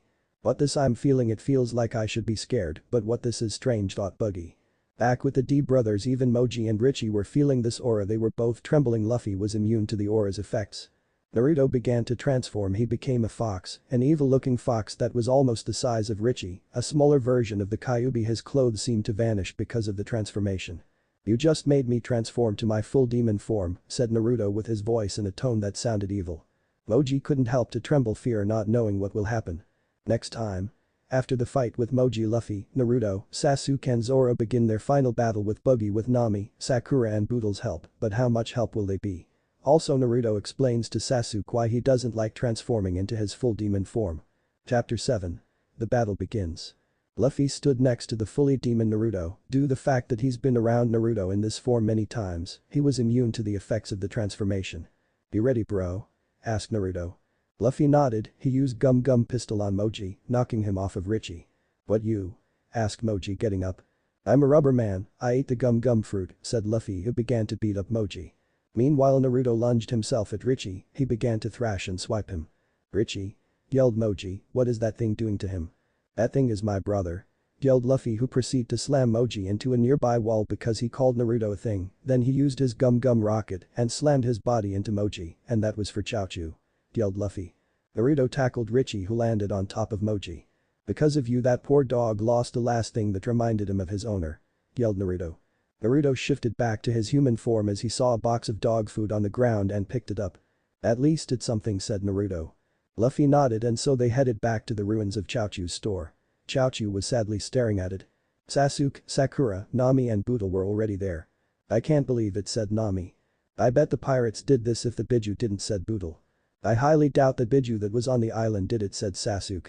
Sakura knew Nami would try to attack Luffy and Naruto the moment they got back, thinking that all pirates were the same while at the same time ignoring Sasuke. What are the Biju anyways? Asked Sakura. They are 9 demons, each one has powers, and the stronger they are depending on their tails. I only know of 3 of them: Ichibi no Shikaku, the one-tailed raccoon dog, Nibi no Nekomata, the 2-tailed demon cat, and Kyuubi no Yoko, the 9-tailed demon fox, said Boodle. And I bet we felt the Kyuubi's power, said Sasuke. Why would you say that? Asked Boodle. Just a guess, said Sasuke, knowing that Naruto would wanted to keep it a secret from strangers. The D brothers showed up. Well, it's you two again, said Nami, who was angry with them, thinking all pirates are the same, also ignoring Sasuke right next her. She ran towards them and was about to attack. I have to stop them. If they get a bigger crew, then they'll cause even more damage. Sakura began to restrain her. What's her problem? Asked Naruto. Luffy shrugged. Both went to sit next to Chaochu, and Naruto placed a box of dog food in front of him. It was the only thing that we were able to recover, said Luffy. We fought hard for you. I did something I don't like doing for you, said Naruto, petting him. Chaochu picked up the box with his mouth and began to leave. He dropped the box for a few seconds and barked at the two happily. You're welcome, said Luffy. Nami looked at the two. They fought the lion for the dog, she thought. Sakura, can you please? Oh yeah, sorry, said Sakura, letting Nami go. Nami walked over to the two brothers. Sorry, said Nami. It's all right, pirates took someone you care about, not that we're going to ask, said Luffy. Boodle sighed. He began a speech about protecting the town, about how he helped build the town, and how he wasn't going to watch be destroyed. Luffy and Naruto agreed with him. Right when he was about to fight Buggy, there was another expiation, this time at his house where Zoro was sleeping. Zoro? Yelled Luffy. Do you think he survived? Asked Boodle. I bet he did, said Sasuke. He's right, kid, there's no need to worry, said Kyuubi. That's good, thought Naruto. Both Sasuke and Kyuubi were right. Zoro was alive, not only that, but somehow it seemed he didn't have a scratch on him. Well, how did he survive, said Sakura. That was freaking weird, yelled inner Sakura. What a whack you call, said Zoro, as if nothing happened. That's it, yelled Boodle. He began to fun away, but Sakura retrained him. He could barely move. Stop it. You're being too reckless, said Sakura. I know that, said Boodle, who began to cry. He broke Sakura's grip. Wait, strike that he didn't break Sakura's grip and was having a hard time. She should let him go, said Luffy. Yeah, but how, said Naruto, who noticed Sasuke. Then he got an idea. That's a good one, said Kyuubi. I think so, said Naruto with an evil smirk. Let go of me, girly, said Boodle.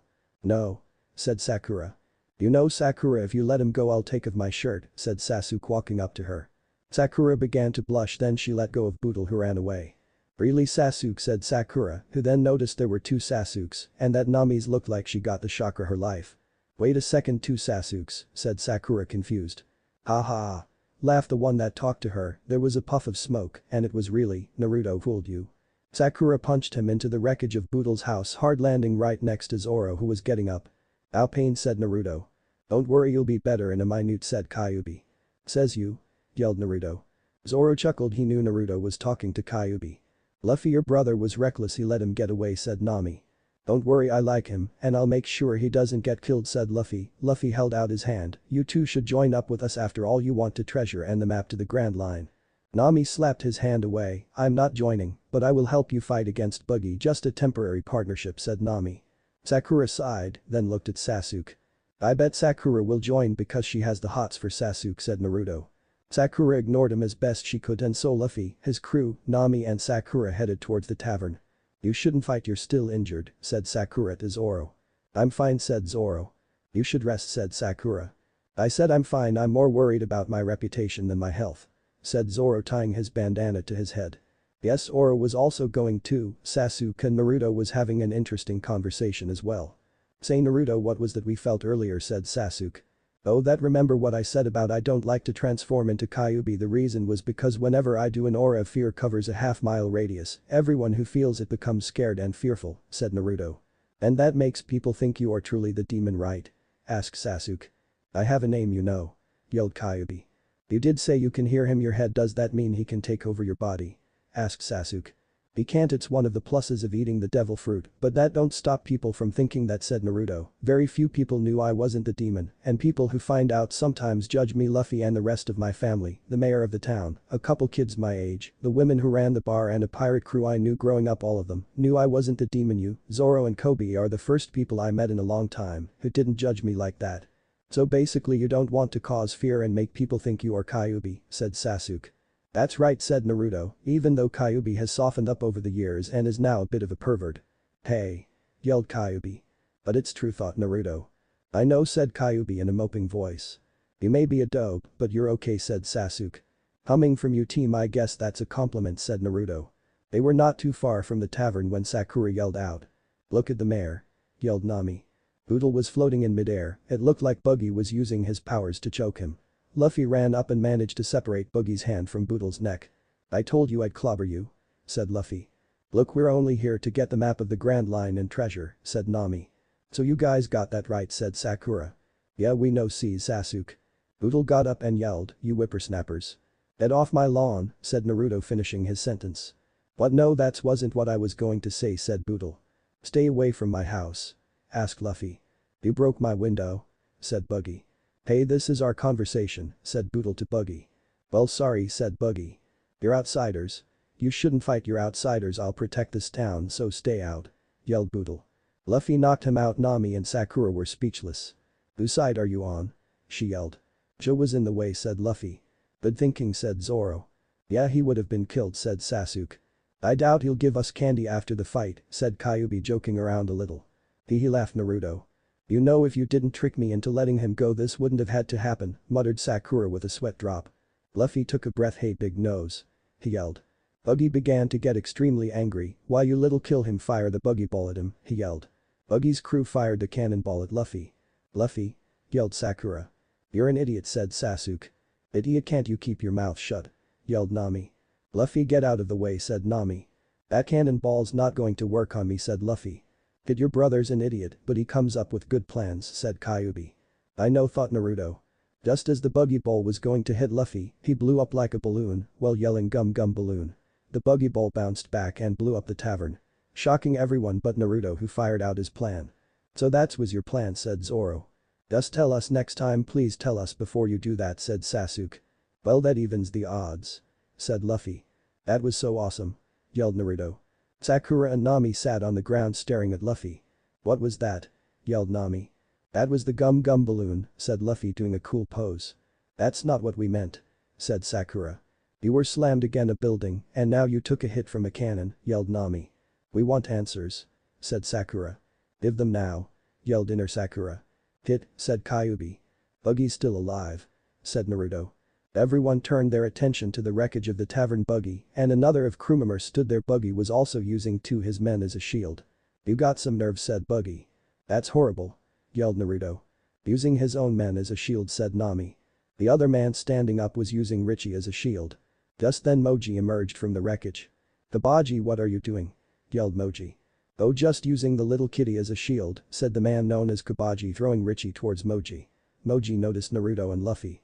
Be careful of those two, that Straw Hats guy is a rubber man, he ate a devil fruit like Yao, and the kid in the headband, he turned into a monster, I don't know how, but he did. Yelled Moji. Rubber man, said Nami. See? Said Luffy, stretching his cheeks, shocking both Nami and Sakura. Then turned his attention to Naruto. What about you? The Kyuubi was sealed in me and I ate his devil fruit, said Naruto, who turned into half-demon form. The devil fruit eater and a monster. Why didn't you tell us earlier? Yelled Buggy as he threw Moji towards Naruto. Naruto used on of his tails to whack Moji away. Kabaji, who was riding a unicycle, rode towards Naruto. He took out a sword and was about to slice Naruto when Zoro ran in front of him and blocked using his swords. If it's a sword duel you want, then I'm your man, said Zoro. And so the first round of the fight began. Next time.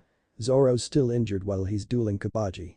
What's worse is that his former bounty hunter partner isn't lifting a finger. Is Sasuke being stubborn, or is he that confidant in Zoro? Find out next time. Chapter 8. Sword Duels. Zoro continued to block Kabaji's sword using two of his swords, however his wound reopened. Sakura looked concerned. She was hoping to one day become a doctor after all. Zoro, you should rest your wound, said Sakura. I don't care, said Zoro. He's fine, said Sasuke. He walked to a nearby building and leaned against, doing nothing. Some partner he is, said Naruto. Just then Kabaji blew fire into his face and kicked his wound. Ow, that got to hurt, said Naruto. Kyuubi began to hum the circus song, annoying Naruto at the same time. Please don't hum that song, said Naruto. Both Sakura and Nami stared at Naruto strangely. Who is he talking to? Asked Nami. I have no idea, said Sakura with a sweat drop. They watched as Kabaji repeatedly cheated after Kabaji kicked up dust and locked swords with Zoro. He once again kicked Zoro in the wound. Nami couldn't take it anymore. What are you doing? You are his partner. I understand the two idiot brothers, but I heard you've been with Zoro for a long time. You could at least help. Yelled Nami. Sasuke looked at Nami. I would if I wanted to, but I don't want to. I made a vow with Zoro that if one of us were in a fight the other would not interfere, especially in one for each of us. I refuse to break my vow, said Sasuke. The others heard this conversation. Wow, said Naruto. You have to admit Sasuke can be cool at times, said Kyuubi. Shut up, thought Naruto. Sasuke, said Sakura. He's dumb man, yelled inner Sakura. Luffy just smiled at him. Nami sighed at his remark, but what if he gets killed, said Nami. He's too stubborn to die, said Sasuke. Sasuke motioned over to Zoro, who just got up. I hope you enjoyed kicking my wound, said Zoro. Zoro slashed his wound open even more. Naruto and Luffy were surprised and thought it was cool. Nami and Sakura were surprised. Show off, mumbled Sasuke. Zoro began to draw his third sword. I plan to be the world's best swordsman, said Zoro. What are you talking about, said Kabaji. Now I'll show you real swordplay, said Zoro. When they were sizing each other up by saying things, Nami and Sakura realized something. Oh yeah, we should, said Sakura. Nami nodded as she placed her hand on Luffy's shoulder. Hey, you see that shack behind the ruins, said Nami, pointing to shack behind the ruin of Boogie's hideout. Yeah, said Luffy. Well, that's where Boogie keeps his treasure, said Sakura. We're going to take it while his crew is knocked out. We're then going to make our escape. Whether you win or lose doesn't matter. Boogie probably has the map to the Grand Line, but if you manage to get it, we might change our minds, said Nami, not noticing the visible sigh from Sakura. Okay, said Luffy. The two thieves left. Bye Sasuke, I hope we meet again, said Sakura, causing Sasuke to sweat drop. Back with the fight, Kabaji threw a bunch of tops at Zoro. While Zoro was fighting them, Kabaji was climbing up a wall and was about to cut Zoro from above. Boogie decided to help out and launched one of his hands at Zoro. Sasuke of course noticed this and stomped on the hand. Please don't get involved in this fight. I don't want to have to hurt. I know how fight with more than just my swords, said Sasuke, picking up Boogie's hand and tossed it back at the clown. Wow, cool Sasuke, said Luffy. So what, he's not that cool, said Naruto. No matter what you say, you have to work to be that cool, said Kyuubi. You're right, thought Naruto with a sigh. Back with the fight, Zoro was breathing heavily and collapsed to his knees. I'm tired, said Zoro. So your wound is finally getting to you? Asked Kabaji. No, I'm tired of your circus tricks, said Zoro. Fine, no more circus tricks, real swordsmanship then, said Kabaji. Sadly for Kabaji, Zoro was getting serious. Oni, said Zoro, getting ready. So he's using that one. I feel sorry for the guy, said Sasuke. Jiri, said Zoro, then sliced Kabaji with his swords. Kabaji fell in a bloody heap. How can common thieves defeat me? Asked Kabaji. We're not thieves, we're pirates, said Zoro, who collapsed. Guys, I need to sleep now, who began to snore. Luffy turned his attention to Boogie. Looks like it's time for our fight, said Luffy. Meanwhile, in Boogie's treasure stash, Nami and Sakura were putting the loot into sacks. Nami, said Sakura. What? Asked Nami. I think we should their crew, said Sakura. But why? It's not because of Sasuke, is it, said Nami. It's not just that, it's just I think if they help us then maybe we can get it done faster, said Sakura. Nami sighed. Sakura, I don't think we should drag them into this, said Nami. You dragged me into this, said Sakura. I didn't, you did yourself, said Nami, and sometimes I question whether or not I should have let you, she added mentally. Please say, Sakura. No, they're outsiders when compared to our problem, they should not get involved, said Nami. Sakura sighed, but remember no one could do this alone, said Sakura. Nami sighed, please stop saying that, you've been saying it since you joined as you're here, I'm not alone, said Nami. I know, said Sakura, I wish we could just get more help, she added mentally. We should stop being sentimental and pack all this up, said Nami. Yeah, said Sakura. Do you think you can carry it all? Asked Nami. I don't think I can, one sack will be my limit, it's big, said Sakura. Nami laughed. Well, I guess I have to carry one of the bags, said Nami, then sighed heavily. Sakura just laughed. And you say we don't need help, said Sakura. Nami rolled her eyes as they continued packing the treasure into the bags. Next time. Buggy and Luffy fight. Buggy does something that will anger Luffy so much that even Kyuubi will worry. What does it have to with Shanks? Did he know Shanks? What is Buggy's origin? The answer to these questions and more will be revealed next time. Chapter 9. Lay off the hat. Naruto sighed as he decided to sit next to Sasuke. Since Luffy was the official captain and his older brother, he decided to not help Luffy fight Buggy unless it was too serious, but Naruto doubted it, so he became fully human again. Luffy and Buggy exchanged the customary pre-flight dialogue. Not going to help your brother, said Sasuke. He can take it, said Naruto. Hey, did you hear what I heard with the clown, said Kyuubi. What do you mean? Asked Naruto. He mentioned a guy with red hair, said Kyuubi. Do you mean? Asked Naruto, who decided to focus on the fight. Did you know Shanks? Asked Luffy. Do you know where he is now? He asked, knowing Naruto would want to know the answer as well. Maybe I do, then again maybe I don't, said Buggy. He knows something, I can tell, said Kyuubi. Just spill it already, yelled Naruto. Hey, shut your mouth. You're not part of this fight, yelled Buggy. Well, sorry, said Naruto sarcastically. Luffy and Buggy began to fight. Naruto listened, then again Luffy would tell him what he found out about Shanks, but during the fight something happened. Buggy accidentally knocked the hat. Nami and Sakura also began to watch the fight after leaving the treasure room. This looked like a good fight, said Sakura, but Luffy. He's pretty mad about the hat, said Nami. But Naruto, he gasped. Holy Nibi. I have never seen Luffy this angry, said Kyuubi. Me neither, said Naruto. If he got any angrier even I'll be worried, said Kyuubi. That's nice, you might worry for Luffy, said Naruto. Buggy threw one of his daggers at Luffy when Luffy, who was holding his hat out, dogged Buggy used his hand with 3 knives in between his gloved fingers, shot towards his hat, impaling them in with the daggers. No. I promised to give it back to Shanks, said Luffy. So it is Shanks' hat, I thought it looked familiar, said Buggy as his hand still holding the daggers with the hat still impaled on it. He threw it to the ground and spat on it. Now Luffy was beyond angry. Kyuubi sighed. There's something wrong with your brother, sighed Kyuubi. How would I react if my headband was destroyed, said Naruto. Kyuubi knew the answer, that was one of the pluses for having the same body. Kyuubi sighed. You'd react the same way, said Kyuubi. Exactly, thought Naruto, who began to untie his headband. What are you doing, said Kyuubi. I'm just giving Luffy a boost in confidence, thought Naruto. Luffy was pounding Buggy over and over again, much like a bully would. Luffy catch, said Naruto, throwing his headband. Luffy caught it, he looked at his brother and at the headband. That headband was his brother's treasure, just as the hat was his. He knew his brother was willing to lend it to him for the fight. Luffy tied it to his forehead. Buggy's eyes got a good look at the headband. He gave that to you too? He yelled. How do you know Shanks? Demanded Luffy, getting off Buggy so he could tell his story. Naruto walked up next to his brother. We were apprentice pirates together, we started on the same ship, said Buggy. Flashback. Teenage Buggy was fighting over with a teenage Shanks, which was colder, North Pole or South Pole. Cut out of flashback. How did this turn into story time again? Asked Sasuke. Shut up you. Now, as I was saying, said Buggy. It was true, mumbled Sasuke. Back to flashback. The fight began to get psychical. That's it. Time to use my clone, said Shanks. He summoned some clones, however they all looked dead or dying. Shanks sweet-dropped while an awkward silence filled the deck. Shanks, you really have to quit summoning clones, they're pathetic, said Buggy. I know, sighed Shanks as the dying clones disappeared. Hey, there's a ship, called one of the crew members. The crew raided the ship where Buggy found a treasure map of a treasure on the bottom, the sea. He hid it from the others. That night the crew was partying, except for Buggy, who was looking over his map. Hey Buggy, did you hear about the spoils? Asked Shanks. What spoils? I didn't steal a map, said Buggy quickly. Are you okay? Asked Shanks. It was nothing, said Buggy. Shanks sat next to Buggy. I've been meaning to ask you something. If you suck at making clones, why did you buy that headband? Asked Buggy. Shanks sighed, he looked towards the headband that he wore around his left arm.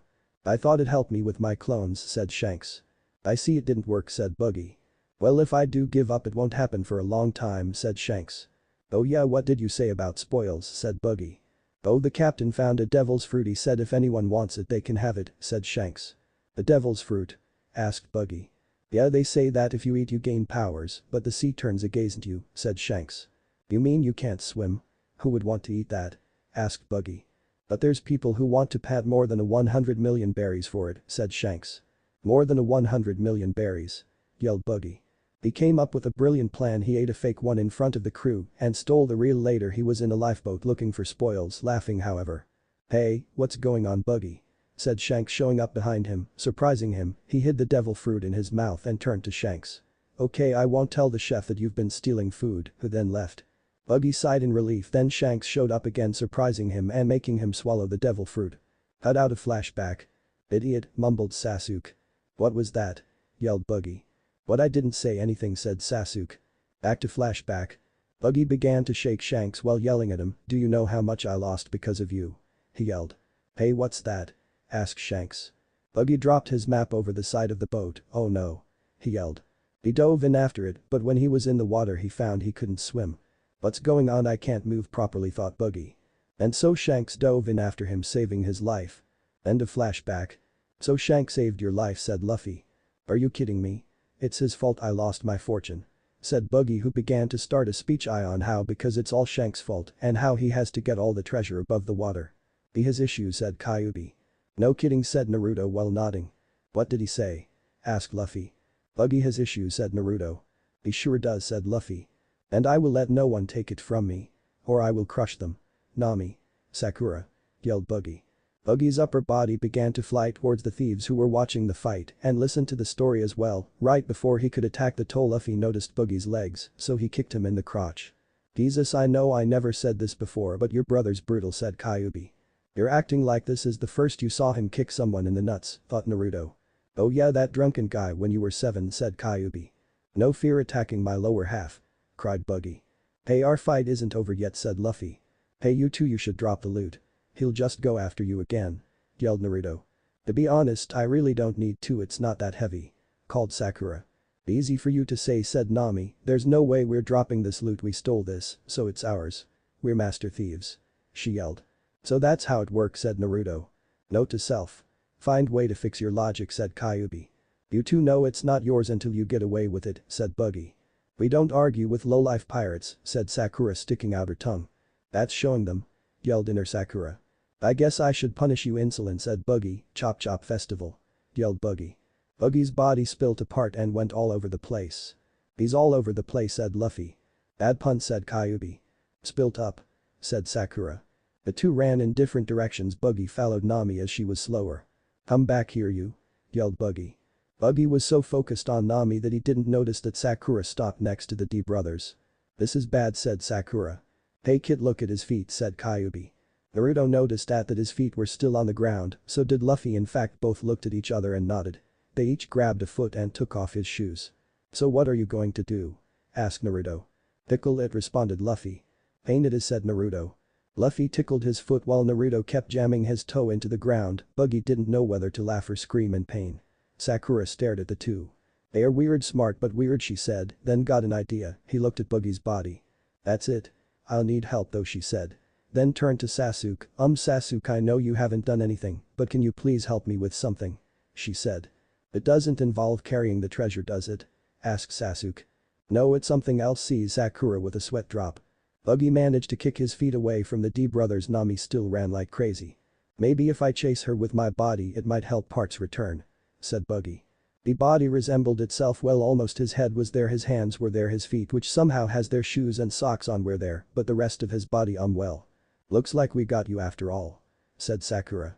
He turned his attention to where Sakura was. She and Sasuke stood next to his body parts which were tied up. "Just a little plan that I had a little help from Sasuke," said Sakura. "Oh yeah, we rock," yelled Inner Sakura. I'll finish it," said Luffy. He stretched his arms back and brought them forward while yelling "Gum Gum Bazooka," sending the clown or what was left of him flying. Luffy sighed. "Here bro," said Luffy, giving the headband back to Naruto. Luffy walked over where his hat was, picked it up and put it on his head. "It's still wearable," he said. "Luffy, is it okay if I sew it for you?" said Nami. "Does that mean you're joining as our navigator?" yelled Luffy. "Okay, but I'm not a pirate," said Nami. "That's okay," said Luffy. "So Sakura, you want to join up too?" said Nami. "You already know the answer," said Sakura. She blushed a little and looked at Sasuke. "Oh yeah, can you help me divide the up?" said Nami. "I think maybe should rip the bag and split the treasure in two." Luffy helped Nami while Naruto, Sasuke and Sakura had to wake up Zoro. "I can't believe he slept thought all that," said Sakura. Sasuke plugged his nose and covered his mouth. Zoro woke up when he found he couldn't breathe. "It's over," said Sasuke. "Oh good," said Zoro. "Can you walk?" asked Sasuke. "I don't think I can," said Zoro. "So everything right with the world, we have a navigator and the town is safe," said Naruto loud. "It never say that something bad always happens," said Kyuubi. Suddenly someone yelled "Mayor." They turned around and saw many of the town people who returned to help fight Boogie. "Did the pirates do this, you?" asked one of the townspeople. "No, I did," said Luffy hearing this. Everyone in their group sweat drop. "They didn't need to know that," said Sakura. "This is getting bad," said Kyuubi. "Who are you?" asked the townspeople. "We're pirates," said Luffy. "They're brothers and idiots," said Kyuubi. Naruto and Zoro just laughed, Nami and Aim fell, Sakura looked clam, inner Sakura was pissed, Sasuke seemed indifferent. Then the townspeople were about to attack. Luffy picked up the treasure and Zoro, Nami picked up her part of the treasure, and everyone ran like the wind. "You just had to open your big mouth, didn't you?" yelled Nami. "Wait, I have an idea," said Naruto. "Oh my Shikaku. It's a good one too, it's the end of the world," said Kyuubi. "Shut up, Kyuubi," yelled Naruto. He created 5 clones and transformed 4 of them into Sasuke, Nami carrying the loot, Sakura carrying the bigger loot, and Luffy carrying Zoro and some of the loot. "Here's an alley we can got though while they take the bait," said Naruto. "How did you do that?" asked Sakura. "I'll tell you later," said Naruto. They turned into the alley and fortunately in case the townspeople didn't take the bait, a certain dog blocked the alley. "Chouchu," said Sakura. "He's helping us, that's sweet," said Naruto. They managed to get to the docks where their boats were coincidence right next to each other. "So this is your boat?" asked Naruto. "Not really, we stole it from some members of Boogie's crew." "It's nice," said Luffy. Okay," said Sakura. Just before they could get on and sail away, guess who were there? "So you two came back," said one of the 3 pirates that they stole from. "Friends of yours," said Luffy, who was the only one who hadn't had any experience with them. "Not quite," said Sakura and Nami at the same time. "So you 3 are going after girls," said Naruto. "Well, I guess we're going to have to teach you another lesion," said Sasuke. "Sasuke and that kid, sorry, we'll be good," said one of the pirates as all 3 ran away. "That was strange," said Luffy. Everyone with the exception of Zoro stared at him. "So are you sure it's safe?" asked Sakura. "Yeah, the townspeople took the bait, they beat up all my clone, thinking they were the real thing until they disappeared," said Naruto. "And so they began to sail away. As they were sailing away they heard a shout. 'Hey!' They turned and saw Boodle. 'You only have 1 shot, so here it goes to tell them what you think,' thought Boodle. 'Thank you. For everything,' he yelled. Everyone heard him and smiled. Boodle turned around, noticed 2 bags. Back on the 2 boats that were sailing next to each other. 'You gave them the loot,' yelled Nami.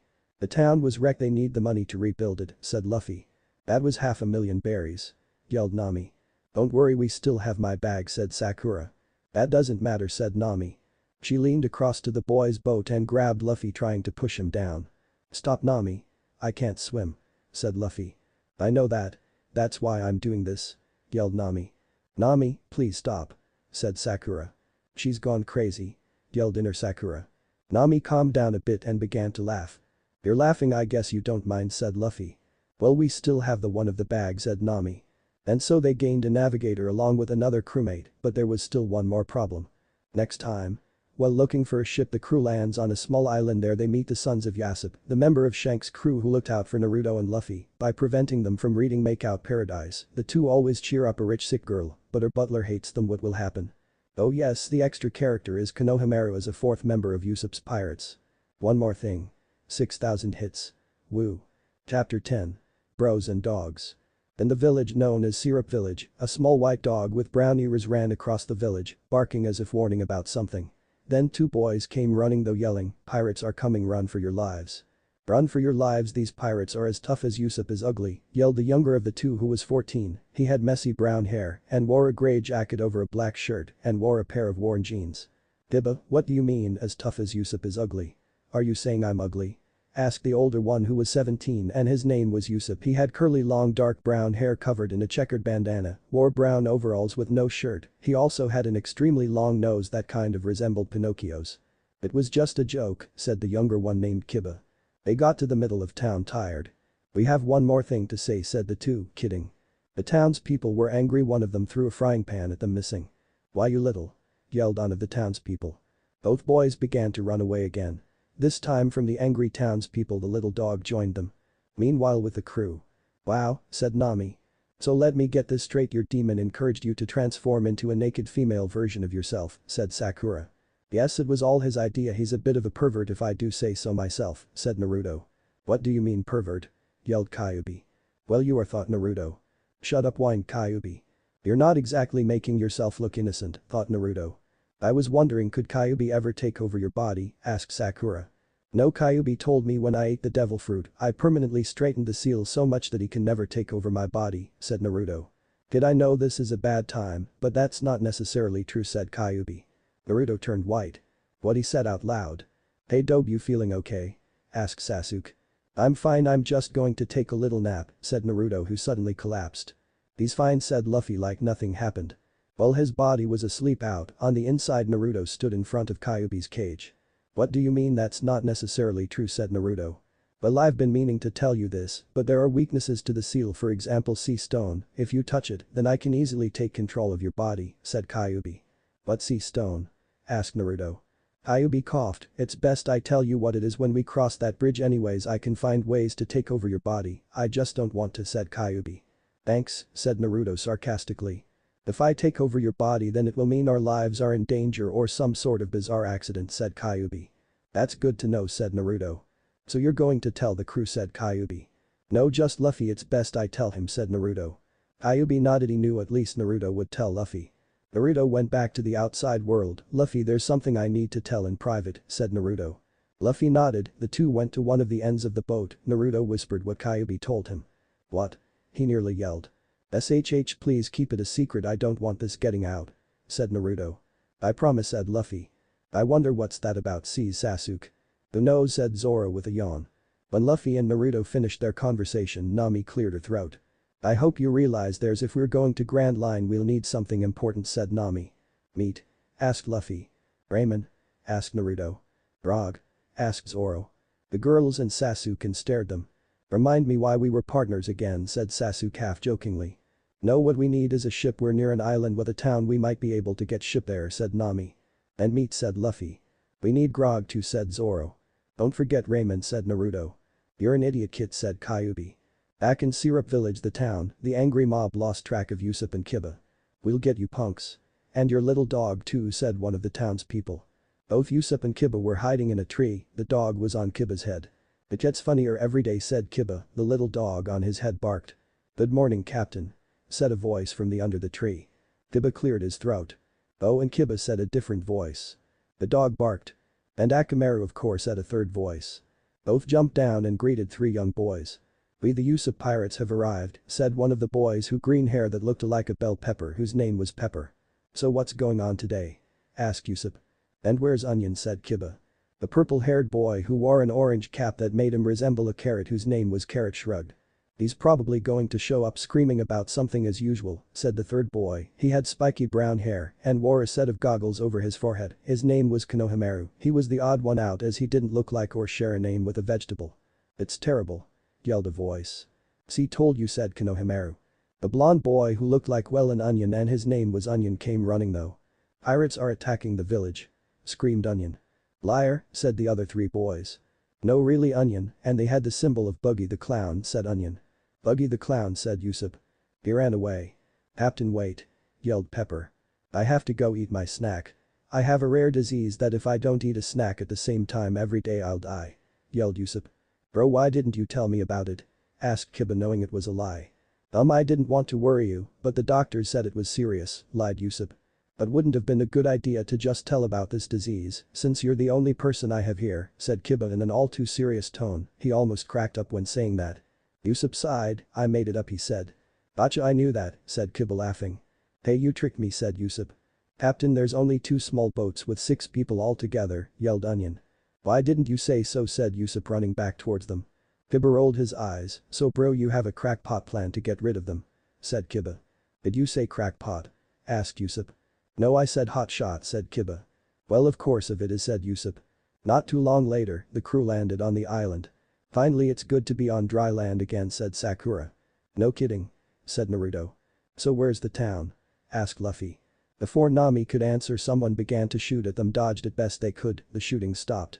Nami noticed a ball on the ground, so she picked it up and blew sand away from it. It's a pachinko ball, said Nami. Pachinko ball? Asked Sakura. Who the hell would shoot a pachinko ball? Asked Inner Sakura. I am the great Captain Yusuf. I am the ruler of this town, leave at once. Or you will be faced to fight my 8,000 men. Said Yusuf, who stood on a nearby cliff while flags with the Yusuf pirates insignia flew behind him. In the nearby bush the Yusuf pirates were tired from moving their arms up and down. Back on the beach Sasuke said, you mean those kids in the bushes? He asked. They're on to us. Yelled Pepper. Run. Yelled Onion. And the 4 boys ran away while Yusuf's sweat dropped. What, you think they're my only crew members? Asked Yusuf. He whistled and 2 figures came out of the bushes. It was Kiba, not only that, but there were 2 of them. Now go my loyal attack dogs. Yelled Yusuf. Both Kibas got angry. What did you say? Yelled one of the Kibas. Uh-oh, said Yusuf.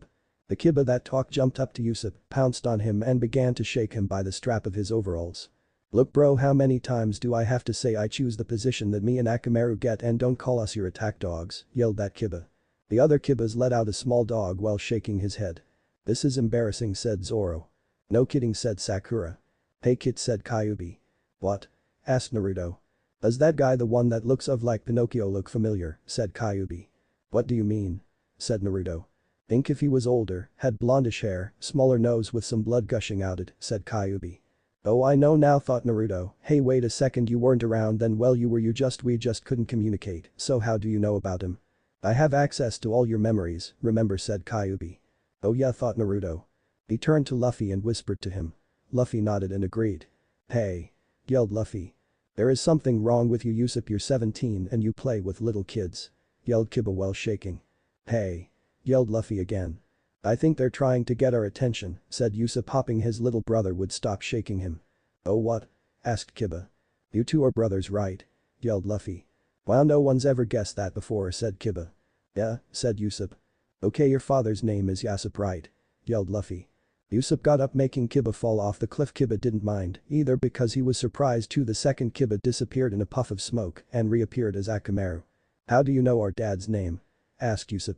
Later in a nearby restaurant, Yusuf and Kiba with Akamaru, who was allowed in the restaurant, were talking to the crew. That's so cool you guys know our dad, said Kiba. Yesh, he always show us cool things, said Luffy with his mouth full of meat. Everyone but Naruto, who was stuffing himself with ramen, stared at him. What? Said Kiba with a sweat drop.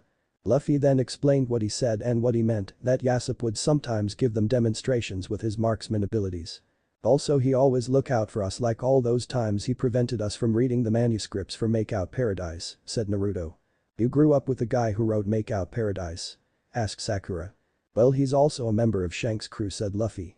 And this was 10 years ago. Luffy was 7, Kid was 4, said Kyuubi with a sigh, mainly because no one could hear him. Remember he'd accidentally read a few lines and get a nosebleed? Asked Luffy. Oh yeah, laughed Naruto. But most importantly he cared about you both, said Luffy.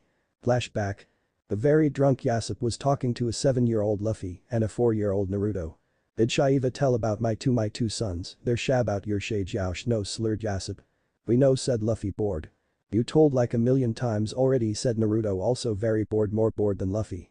Yasop grabbed 2 beer mugs and shoved over their heads. I won't stop talking about as long as there's air in my lungs. Yelled Yasop, and the whole crew cheered except for Jiraiya, who was in a fit of giggles while looking over his story. End of flashback. How we get out of those mugs again? Asked Luffy. Naruto shrugged. But as we were saying, your father cared about you too and learned a lot about you, even more than we ever wanted, said Luffy. We're proud of our dad, said Yusuf. That's right, Yusuf plays pirate with a bunch of little kids every day, even though he's 17, and it seems rather pathetic, said Kiba. Hey, said Yusuf while Kiba snickered. I've been wondering, how did Kiba make his dog look like him? Asked Sasuke, who has been wording about that. He's a clone user, am I right, said Naruto. That's right, I can only do the man beast clone though, said Kiba. Whoa, so that's what it's like, I haven't seen it before, said Naruto. Yeah, I can tell judging by your headband you a clone user too, said Kiba. Naruto and Kiba began a conversation about clones while the others about more important things. More meat right here. Luffy called. No, not that. Yusuf, do you know where can find a ship? Asked Nami. No sorry, there's not many ships on this island. This island is small and there's no ports, so I'm afraid there's no ships here, said Yusuf. What about that house up there? Asked Sakura. Yeah, that mansion, are they your friends, do you know them? Said Nami in a hopeful tone. Sakura stared at Nami with a sweat drop. No, me and Kiba have to an errand, Kiba, it's time, said Yusuf. Oh yeah, said Kiba, we have to go, maybe we'll talk later, you have to show me your shadow clones. Will do, said Naruto. The two left with the little dog. They went up to the mansion where Yusuf, Kiba and Akamaru sunken, fought a hole in the hedges and went over to a window. Yusuf threw a pebble at it. A girl with blonde hair and brown eyes in her mid-teens opened in the window. Akamaru jumped up the windowsill. The girl laughed. "Hello Yusuf, Akamaru," Kiba said. The girl, "I'm sorry, but Klahater won't let you in as guests." "That's okay Kaya, a pirate such as me wouldn't like it in that stuffy mansion, and besides Kiba might wreck up the place," said Yusuf. This earned Yusuf a glare from his younger brother. "What that?" he growled. "Nothing," said Yusuf. Yusuf began to tell the girl named Kaya about an adventure he had when he was 5. Kiba was too young to go on it that he fought a giant goldfish. Outside the restaurant the Yusuf pirates were investigating. "That's where that pirate crew is," said Konohamaru. "But what if they ate the captain and Kiba," said Carrot. "Pirates don't eat people, witches do," said Onion. "Well, we should go rescue them," said Pepper. All 4 boys ran into the restaurant. "Where is our captain?" they demanded.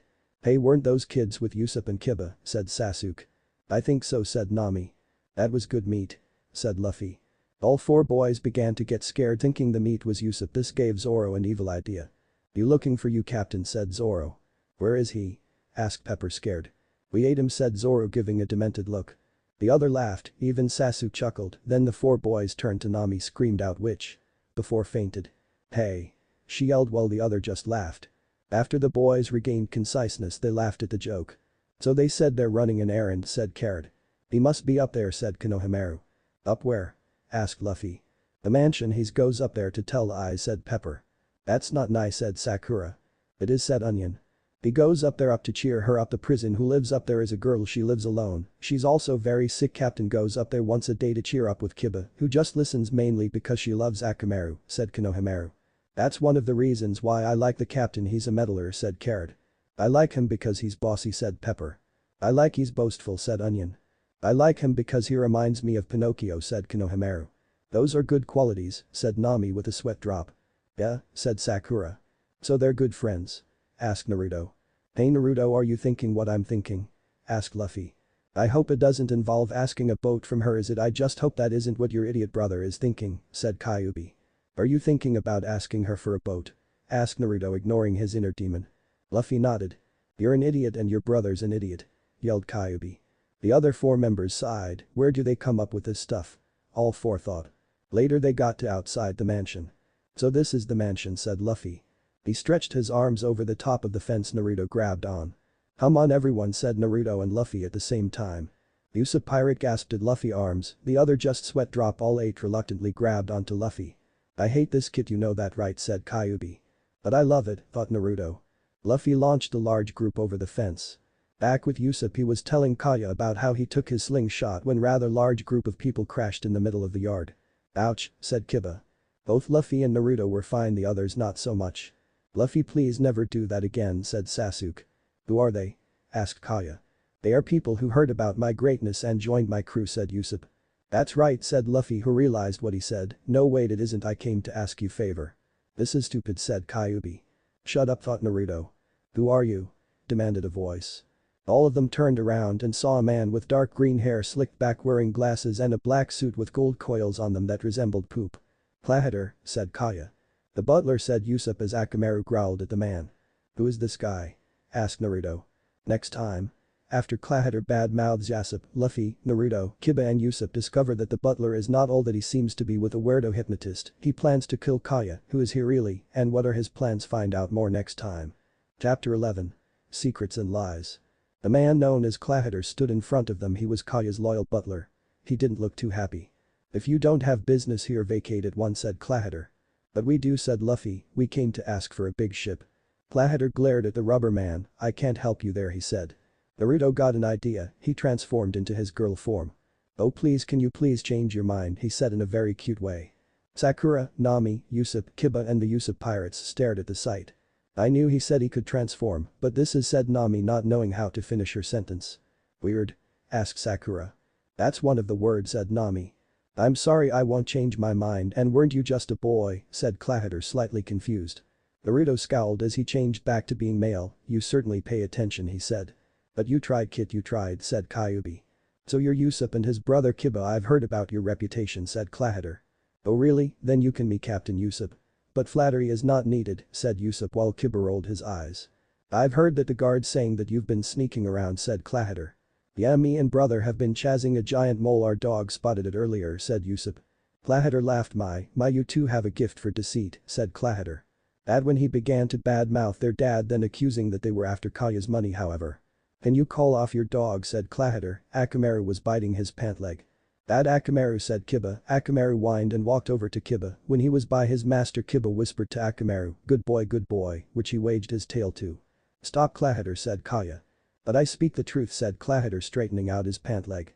Then Clahater began to badmouth Yasop more by saying he abandoned his family for treasure hunting. He began to receive glares from Luffy and Naruto, however. I would like it if you would call you dog back again. I believe it is worse this time, said Clahater. This time Akamaru was biting his butt. Akamaru, said Kiba harshly. Akamaru let go and sobbed, whined, walking back to Kiba. When he got back, Kiba said, good boy, then noticed that he had a piece of black fabric in Akamaru's mouth. Clahater, said Kaya, blushing slightly. Hey, do you feel a breeze, said Naruto, laughing. Clahater sighed. I see Lowtown, I see, sang Kiba. Enough that you should train your dog better, said Clahater. He is trained, said Kiba. He bent down, began to pet Akamaru, who transformed into a clone of Kiba. Clahater just glared at them more. You know, you could use your lying ability to say he was something else or say he wasn't your birth father, said Clahater. Even with Akamaru's help, Yusuf couldn't take it anymore. He was about to sock Clahater. Well, if wasn't for the fact that Clahater was singing soprano thank to Akamaru, who was once again a dog, biting his crotch, well, Kiba held Yusuf back. You were about to hit me, weren't you, said Clahater in a high voice, trying to shake Akamaru off of him. You see how he was going to resort to violence. I will never ever lie about my father, yelled Yusuf. I'm proud of my father and my pirate heritage. So am I, yelled Kiba. Our father is a brave warrior of the sea, said Yusuf. Brave warrior of the sea, ha, that's just a deception. Brave warrior of the sea, said Clahater. If you stop bad-mouthing our father, I'll ask Akamaru nicely to let go of your little friends, said Kiba, unless you like sounding like a little forest elf. Clahater sighed, fine, but it doesn't change anything, said Clahater. Akamaru let go of Clahater and Yusuf calmed down somewhat. They both glared at Clahater, who was kneeling down on the, breathing heavily. We're never coming here again, said Yusuf. You said it, said Kiba. Akamaru barked in agreement. You stupid butler, yelled Carrot. Yeah, you moron, yelled Pepper. Dum-dum, yelled Onion. Kitty undies, yelled Konohamaru. Who told you? Yelled Clahater. Part of your pants are missing, remember, said Konohamaru. You brat, you'll get yours, mumbled Clahater. Later Sasuke, Zoro, Nami, Sakura and most of the Usopp pirates were hanging around a fence. I wonder where Luffy and the Dobe went, said Sasuke. Probably cheering up Captain and Kiba. They went to the shore again, that's where they to think and talk to each other, said Pepper. Aren't you missing someone? Asked Nami. Yeah, the kid that looked an onion, said Sakura. Why do they look like vegetables? Screamed a very confused inner Sakura. Oh, he'll come when something weird happens, said Pepper. Then he'll come here screaming his head off, said Konohamaru. It's terrible, yelled Onion, running from somewhere. See, said the other three boys. A weird backwards man. It's a weird backwards man, yelled Onion, running towards the group. It, said the rest of Usopp's pirates. No, really, see for yourself, said Onion. It was true, there really was a weird backwards man. Who called me weird? Said the weird backwards man. I'm not weird at all. The hat, the heart-shaped sunglasses, the face that resembled a certain weirdo celebrity, he was weird. You're not? Asked Sakura. If you're not weird, my name is Jenny, yelled inner Sakura. I'm just a hypnotist, said the weird man. Wow, hypnotist, said Konohamaru. Show us a trick, said Carrot. No way, why would I do that to some kids I don't even know, he said. Okay. He is weird, said Zoro with a sweat drop. When I say 1, 2 Django, you'll fall asleep, said the man. He hypnotized the boys into sleeping, however he fell asleep too. That was strange, said Sasuke. No kidding, said Zoro. Meanwhile at the shore, Usopp and Kiba were just sitting there in silence. Well, almost. Kiba was playing with Akamaru with one of those ropes, then Usopp finally said something. Thanks, he said. It was no problem after all, I couldn't have you make a fool of yourself after all, you do like her, said Kiba with a sneaky smile. Usopp blushed. I don't, not in that way anyways, said Usopp. Sure, deny it, said Kiba. Hey, yelled a person who surprised them from hanging upside down from a tree that was near them. It was Luffy. Don't do that, yelled Kiba. Don't do what? Asked another. Luffy appeared behind them. Both Kiba and Usopp jumped up a few feet. The Luffy that appeared behind them cracked up. That was so funny. There was a puff of smoke and it was Naruto transformed into Luffy. The real Luffy jumped down from the tree. How did you do that? Asked Kiba. It's a secret, said Naruto with a foxy grin. Unless they join the crew, the odds are high that they will, said Kyuubi. Naruto rolled his eyes as he sat down with Luffy. So are you ever going back, said Luffy. Maybe if the butler begs me, said Usopp. It translates to yes because I like her, said Kiba. Hey, said Usopp. It shouldn't matter what that butler said, your dad's a good man, said Naruto. We know, said Kiba. I don't like the butler, said Luffy. Me neither, there's something I don't trust about him, said Kyuubi. What do you mean? Asked Naruto. Like there's something off about him, said Kyuubi. Naruto nodded and said, do you think we should trust him, he said. What do you mean? Asked Kiba. Like how he's with some weirdo down there, said Luffy. Yeah, said Usopp. Wait, what? Said Kiba. It was indeed true, he was with a weirdo hypnotist. They listened on their conversation. As it turned out, Clahater wasn't even his real name, he was really Captain Kuro, an infamous pirate captain known for his intricate plans. It was said he was executed 3 years beforehand, and he was planning and killing Kaya with an intricate plan. He faked his death. Spent the last 3 years as her butler, earning the trust of those around her. Then he was planning to use the weird hypnotist whose name was Django to hypnotize her into making a will, leaving everything to him. After his crew, the Black Cat pirates, attacked the town at sunrise. Ironically, a year before Kaya's parents died, Clahater or Kuro had nothing to do with their deaths, or so he said. What are they talking about again, said Luffy. They're going to kill Kaya, said Usopp. That's bad, said Naruto. Oh, said Luffy. Luffy stood up and yelled, you aren't going to kill Kaya. He yelled. Both looked up. Luffy, said Usopp. Get down, said Kiba. So Usopp and Kiba hear anything interesting? Asked Kuro. Nope, not a thing, said Usopp. That's right, said Kiba, panicking a bit. We heard everything, said Naruto, also getting. It, yelled Kyuubi, wait, that guy. Django, I leave it, you, said Kuro. Right, said Django. He took out his hypnotist ring. When I say 1, 2, Django, you'll fall asleep. It's a weapon, duck, yelled Usopp, tackling Kiba and holding him down. Get off me, yelled Kiba. Get, close your eyes, I'll explain, said Kyuubi. Why? Aided Naruto. Just do it, yelled Kyuubi. Naruto sighed, okay, that weirdo ate a very rare mushroom known as a hypno mushroom. It can give people the power to hypnotize people if you eat the cap. One, said Django. How can you tell? Asked Naruto.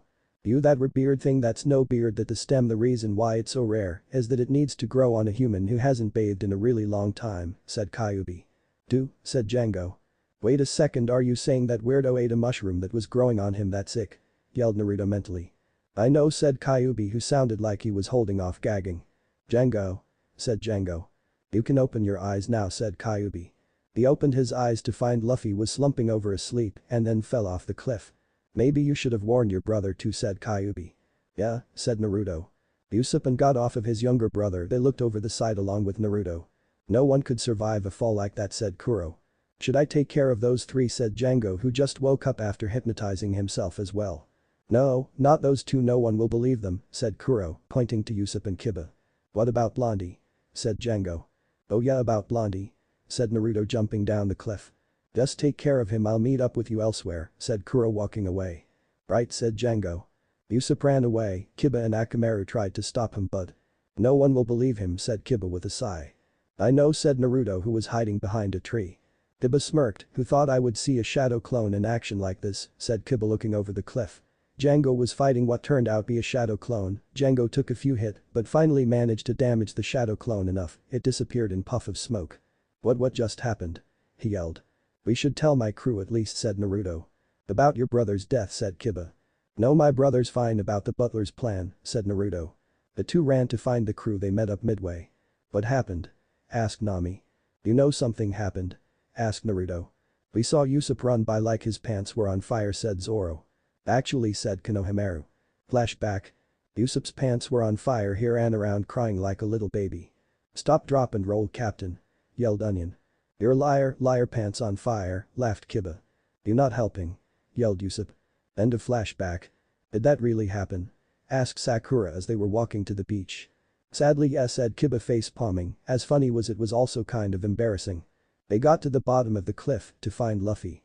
As he, said Sakura. Asleep, yes, said Naruto. Sakura knocked him on the head, sending him crashing to the ground thanks to her strength. How can you say such things, said Sakura. Just then she heard snores from the rubber man. Luffy, said a very annoyed Sakura. That little, said inner Sakura. Luffy began to wake up. More, said Luffy, but before he could even finish what he was going to say, Sakura pounded him to the ground. Hey Luffy, why were you asleep? Asked Zoro. I don't know and I was on the top of the cliff when I fell asleep, said Luffy. Some weird guy hypnotized him according to Kyuubi. He ate a rare mushroom that gave him the ability to do that, said Naruto getting up after Sakura's punch. Can you please tell what's exactly going on? Asked Sasuke. I'll tell you everything, said Kiba. Kiba told the others what they heard and why Usopp ran away. So he went to warn the village, said Nami. Don't worry, pirates are generally stupid, so I'm sure the town will be safe if they head for the hills, said Sakura. Yes, said Kiba, I doubt anyone will believe him though. If pirates are going attack we should get our stuff, said Carrot. Oh yes, since the pirates won't steal them, said Konohamaru. Let's go, said Onion. All 4 members Usopp's pirates left. I just realized something, said Luffy. What? Asked Naruto. If the butcher closes, where would we get meat? Asked Luffy. Naruto just laughed while the others stared at him. Later, the crew, Usopp's crew and Kiba were all together in town, looking around when they came across Usopp. Captain, called all 4 boys. Is it true about the butler, said Carrot. Usopp hid arm behind him. He had tried to warn the town and failed. He tried to warn Kaya, but her other butler Mary shot him in the arm. He sighed and began to laugh, so he did what he did best, lie. It was all a lie, said Usopp. I wanted to get back at the butler, so I made up story that he was pirate. The 4 boys seemed a little angry with Usopp. Oh, said Carrot. That was a mean thing to do even if the butler did say all those things, said Carrot. Let's go home, said Pepper. Yeah, said Konohamaru. As they were walking back, something clicked in their heads. Wait a second, why would Kiba be in on this? Usually he doesn't go along with your lies, said Konohamaru. Especially after what Akamaru did to the butler, he wouldn't have gone along with it, said Pepper. Usopp's sweat dropped. Fine, that was a lie, but the whole part of the pirates attacking the village, we made that up, said Usopp. Liar, said the 4 boys. Usopp turned away from them. I don't want you involved in this, he yelled while running away.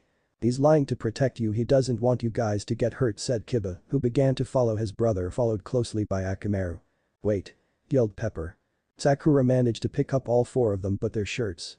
Please, it's best you don't follow him, he's right, if you get hurt what will your families do, said Sakura.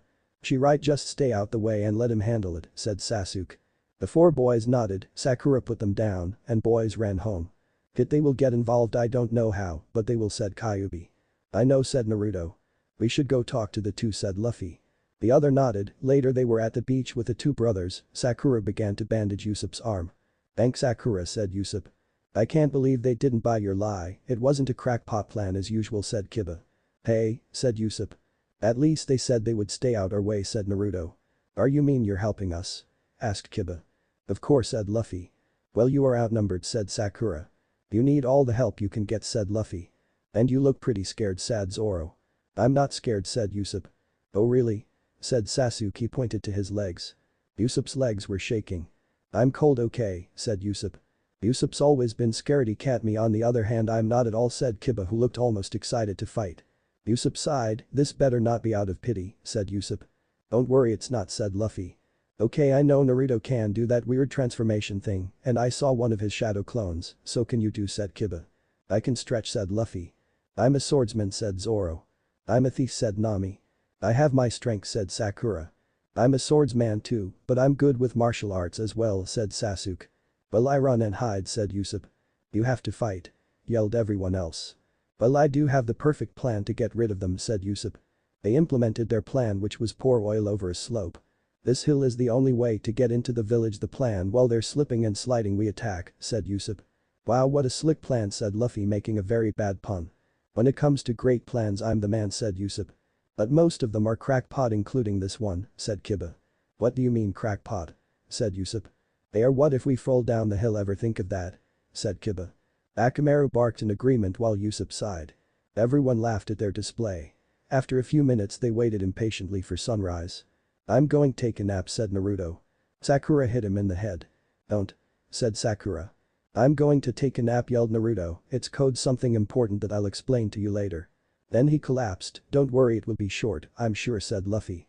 Inside of Naruto's head. To actually speak to me face to face, what a surprise, said Kyuubi.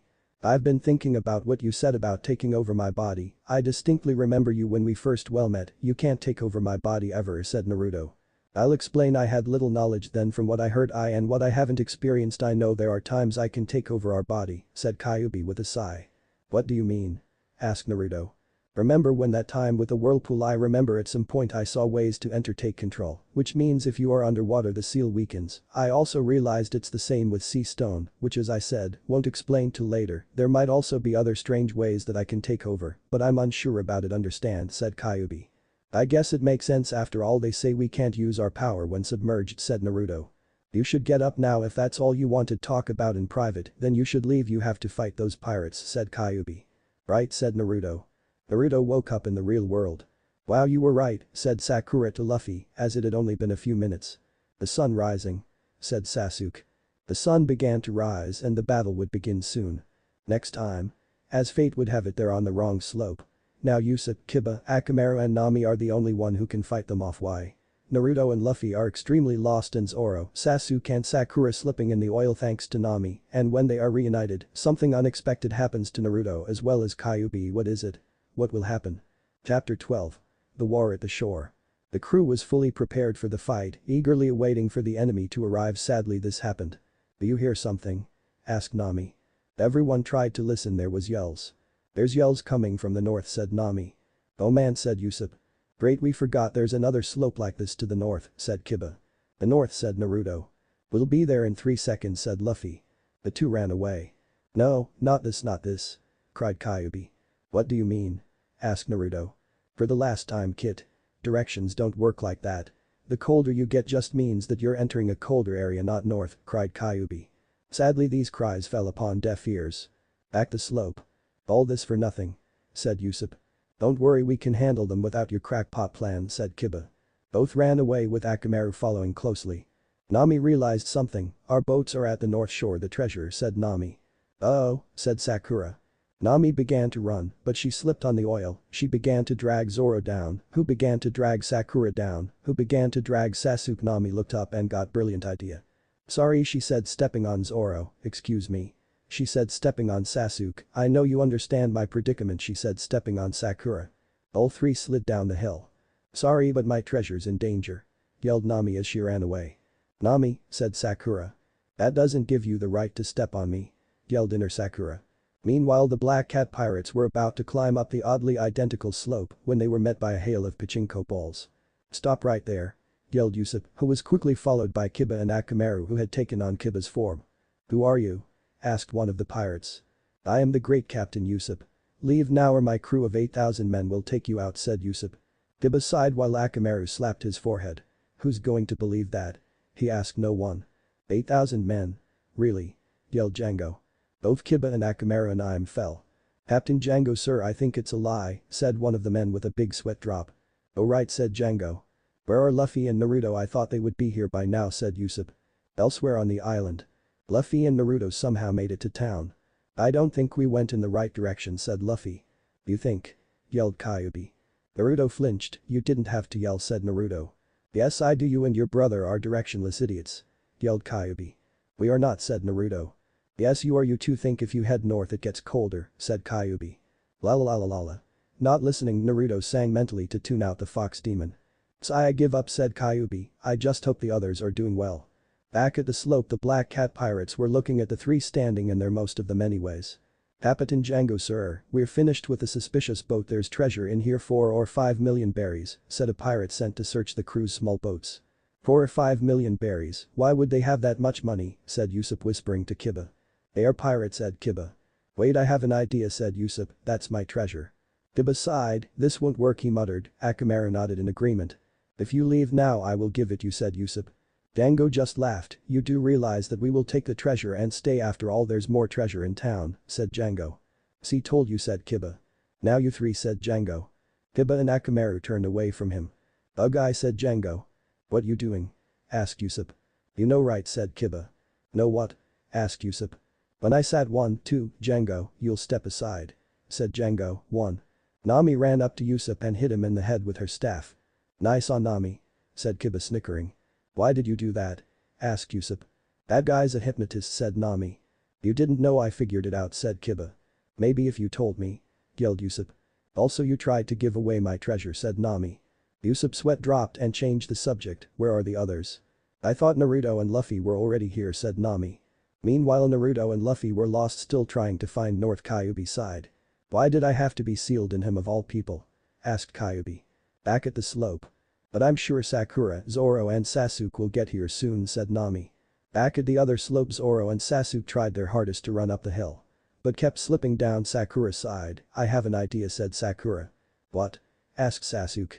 She walked up to the edge of the oil spill. She took a breath and then punched the ground beneath a crater, a hugged crater which spanned to just beyond the oil spill. It created an area to walking in without slipping down the hill. Zoro and Sasuke stood there with their mouths hanging open. Well, aren't we going to go? Asked Sakura. She's scary, said Zoro. Sasuke just nodded. She was scary. Back at the right slope. Well, what are we waiting for? Said Kiba. Akamaru nodded and the two began to fight off the pirates. Well, are you going to help my brother? Asked Usopp. I'm just a poor defenseless girl. What about you? Asked Nami. Can you see how scared I am? Yelled Usopp with his legs shaking. Kiba punched one of the pirates away. Chicken. He yelled to his brother. Hey. Yelled Usopp. Well, can't you figure out a way to help him? Asked Nami. He reached into the pursa bag he always wears and pulled out. Caltrops, make sure you don't aim for the area that Kiba and Akamaru are fighting, said Usopp. They threw the caltrops and those who managed to get past Kiba and Akamaru stepped on them, then Usopp shot them with his trusty slingshot, which what he uses. You've taken care of them enough, I'm going to rest, said Nami. She began to walk away, but there's some behind us, she said. Those are the ones you threw, yelled Usopp, who was then hit in the head from behind. You thought those would stop us forever? Aid. Usopp, yelled Kiba. While he was distracted, one of the pirate punched Kiba in the face, while another hit Akamaru in the stomach and sent him flying into the wall, he reverting back to being a dog instead of Kiba's clone. When Nami tried to defend Usopp, who was lying on the ground, another pirate hit Nami into a nearby cliff. Now men go into town, follow Kuro's plan. If we fail he will slit our throats, yelled Django. All the men seemed scared, so they ran up the hill, then suddenly all of the men went flying. Everyone looked up. The 5 missing people, so to speak, were there. None of them looked happy. What took you so long, said Nami. You're the one that left us on that hill, yelled Zoro. It took me a while to figure out it to make a path, said Sakura. Nami, you will pay, yelled inner Sakura. Why didn't you tell us which way was north? Said Luffy. That's right, you could at least told us, said Naruto. Kyubi tried to say something, then realized I have no idea what to say, but don't blame anyone else, said Kyubi. Sorry, said Nami. It's not our fault, said Usopp. Yeah, you just ran away like you knew. Here you going, said Kiba, picking up Akamaru. Those kids beat you up? Said Django. How? Oh, that they were easy, said Naruto, who heard what Django said. They were, said Luffy. Listen up, if our opponent is strong we have to become stronger. Do come here, said Django. All of the Black Cat pirates walked over to Django. All of them stood facing their opponents, while Django faced towards the sea. When I say 1, 2 Django, you will become wild beasts. You will have upper human strength. Your wounds will instantly, and you'll keep getting stronger and stronger. Using it so they would become stronger? Asked Nami. Will it work, said Naruto. Yes it will, said Kyubi. 1, 2 Django, said the weirdo hypnotist. All of them yelled. One of them caused a cliff to crumble just by hitting it. No way. No one has strength like that, said Sakura. Nami stared at her. Are you forgetting something? Sakura remembered. Oh yeah, she laughed a bit. Nami helped up Usopp. We'll sit out, said Nami. Usopp nodded in agreement. Take Akamaru with you, he needs to rest, said Kiba, giving Nami his injured dog, which she managed to carry as well. Can you still fight? Asked Sasuke. Yeah, said Kiba. Okay, Sasuke, are you ready, said Zoro. Yeah, Sakura, said Sasuke. Right, Luffy, said Sakura. Luffy didn't answer, instead he yelled. He somehow was hypnotized as well. He got you too, yelled Zoro in disbelief. He wasn't even aiming for you, yelled Sasuke. Luffy was about to use his attack Gum Gum Gatling, however Naruto punched him in the back of the head. Luffy fell face first and came back to his senses. What happened, said Luffy. Naruto, why did you do that? Didn't want you make more of an idiot than you already are, said Naruto. Luffy noticed that Naruto had his eyes closed and in his voice spoke in an evil tone, a tone she unconsciously spoke in full demon form. It wasn't his choice really, Naruto hated speaking in that tone. Naruto, said Luffy. Sorry, but somehow I don't know how, but kid isn't in control, said Naruto, opening eyes. Normally his eyes were a cerulean blue, but now his eyes were red and salted. Luffy's eyes were wide. Kyubi? He asked. Naruto just smirked. Somehow Kyubi had assumed control of Naruto's body. Next time. Kyubi had taken over Naruto's body. How well Naruto was also stupid enough to be somehow hypnotized by Django. What will Kyubi do? What will Naruto do sitting inside his head watching from the sidelines? What will Luffy do? What about the crew? What about Kuro? What will happen, all this and more next time. Chapter 13. Kyuubi takes over. Naruto woke up, he was in his head, he looked around, saw the cage empty. "What's going on?" he asked. "Kyuubi?" he heard Luffy's voice say. Naruto turned around and saw what looking like a screen. Well, kid, looks like you're fine," said Kyuubi's voice from nowhere. "What happened?" said Naruto. "Well, due to the choice of the weirdo's wording, somehow I accidentally took over your body when he accidentally hypnotized you," said Kyuubi's voice. "Your brother was hypnotized too, but I snapped him out, didn't want to him embarrass himself again." "Don't you dare hurt my friend," said Naruto. "Don't worry, I promise I won't," said Kyuubi. "Also, you see that screen, you will be able to see what's going on though that." Outside the body, Sakura asked Luffy, "What are you talking about?" Naruto turned around, everyone saw his eyes. "What's wrong with Naruto's eyes?" said Kiba. Well, I'll explain. The idiot here wasn't the only one hypnotized, kid here was too," said Naruto or Kyuubi. "Due to the weirdo's wording, let's say that instead of him acting crazy, his inner beast was let out on accident." "Wait, you're Kyuubi?" said Nami. "Kyuubi?" asked Kiba and Usopp.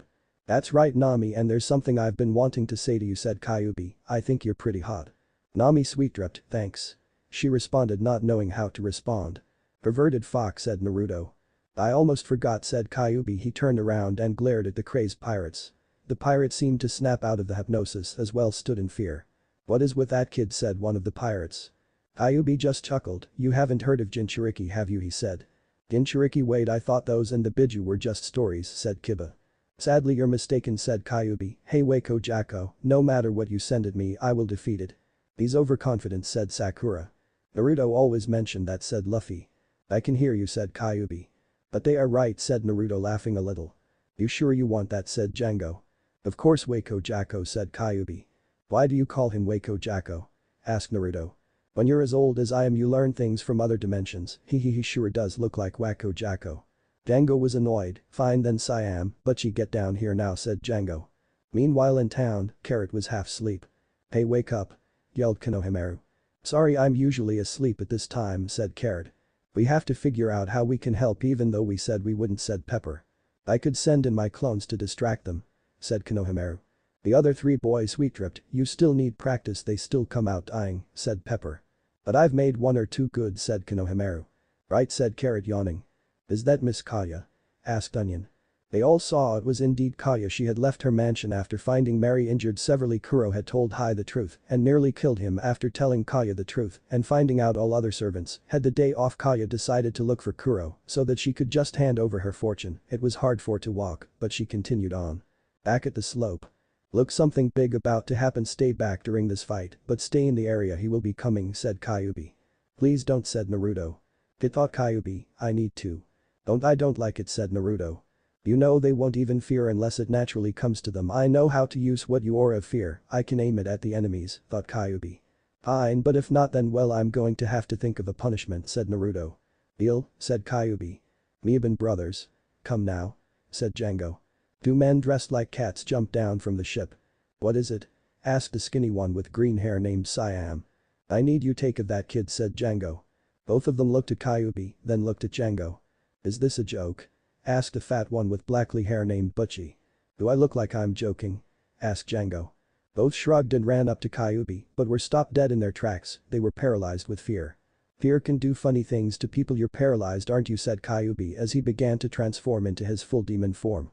"Weird," said Luffy, who noticed there was no aura of fear directed towards them. "I can't feel that aura of fear," said Sasuke. "I wonder why," said Luffy. "Back with the fight." "Say bye," said Kyuubi. He pounced both of them and swiped them with his claws. Django stood there twitching. "What the hell?" he said.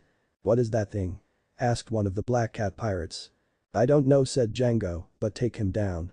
The pirates knew that Kyuubi would either kill them or Kuro would if they fail. It was a lose-lose situation. They decided to fight Kyuubi right here, and now after all they had no idea that he was Kyuubi. They took their weapons and began to fight. Poor pirates. The other began a conversation about Naruto and Kyuubi. "So let me get this straight, when Naruto was born a demon was sealed in him to protect your village?" asked Usopp in disbelief. "That's right," said Luffy. "Nice giant fox, good giant fox," said a panicking pirate. "But remember, Naruto is not the demon," said Luffy. "Yeah," said Usopp. "I don't really care, having a demon like that is pretty cool," said Kiba. "Bad monster, bad," screamed one of the panicking pirates. "But I don't get something. I thought Kyuubi couldn't take over Naruto's body," said Sakura. "He can, but we only found out yesterday," said Luffy. AI. Serumed one of the panicking pirates. But I doubt it will happen often, said Luffy. Why is that? Asked Nami. Because I think this was an accident and Naruto told me that Kyuubi in the last few years, he hasn't expresses any interest in taking over his body unless both of them are about to die, said Luffy. My spleen. Screamed one of the panicking pirates. After a while of mauling the Black Cat pirates, Kyuubi stopped when it got boring, so he returned to Naruto's human form. Django, whom he left alone for some reason, stood there aghast. That when he showed up, Kuro stood on top of the slope holding a duffel bag. What's going on? He yelled. That kid is a monster. Yelled Django. What do you mean? Asked Kuro, you have all failed me. But Wacko Jacko is right, I am I monster. Why, this is the body of my host. I have accidentally taken over this body thanks you the hypnotist. If he hadn't accidentally hypnotized my idiot of a host, then I don't know what would have happened, said Kyuubi. Kuro stared. Kyuubi, so you're a Biju sealed into human child by your age, you're either Kyuubi or Shukaku, said Kuro. I see, so you have knowledge about my kind, said Kyuubi. Shukaku? Asked Usopp. Must be one of the other Biju, said Zoro. That's the Ichibi one tail, said Luffy. Well, I guess it's time for you to die for real, said Kyuubi. You're not going to kill him, are you? Asked Naruto. No, of course not, said Kyuubi as he transformed into the Hell Demon form. He ran towards Kuro and slashed him the claws, however all he slashed was a bag. Kuro appeared him wearing black fur gloves with a katanas on each finger. Being in that human body made you weaker, Kyuubi, said Kuro, placing his claws by his neck. You gotta, said Kyuubi. Oh no, said Sakura. Naruto. Said Sasuke. Luffy didn't seem worried. Nami whacked him on the head.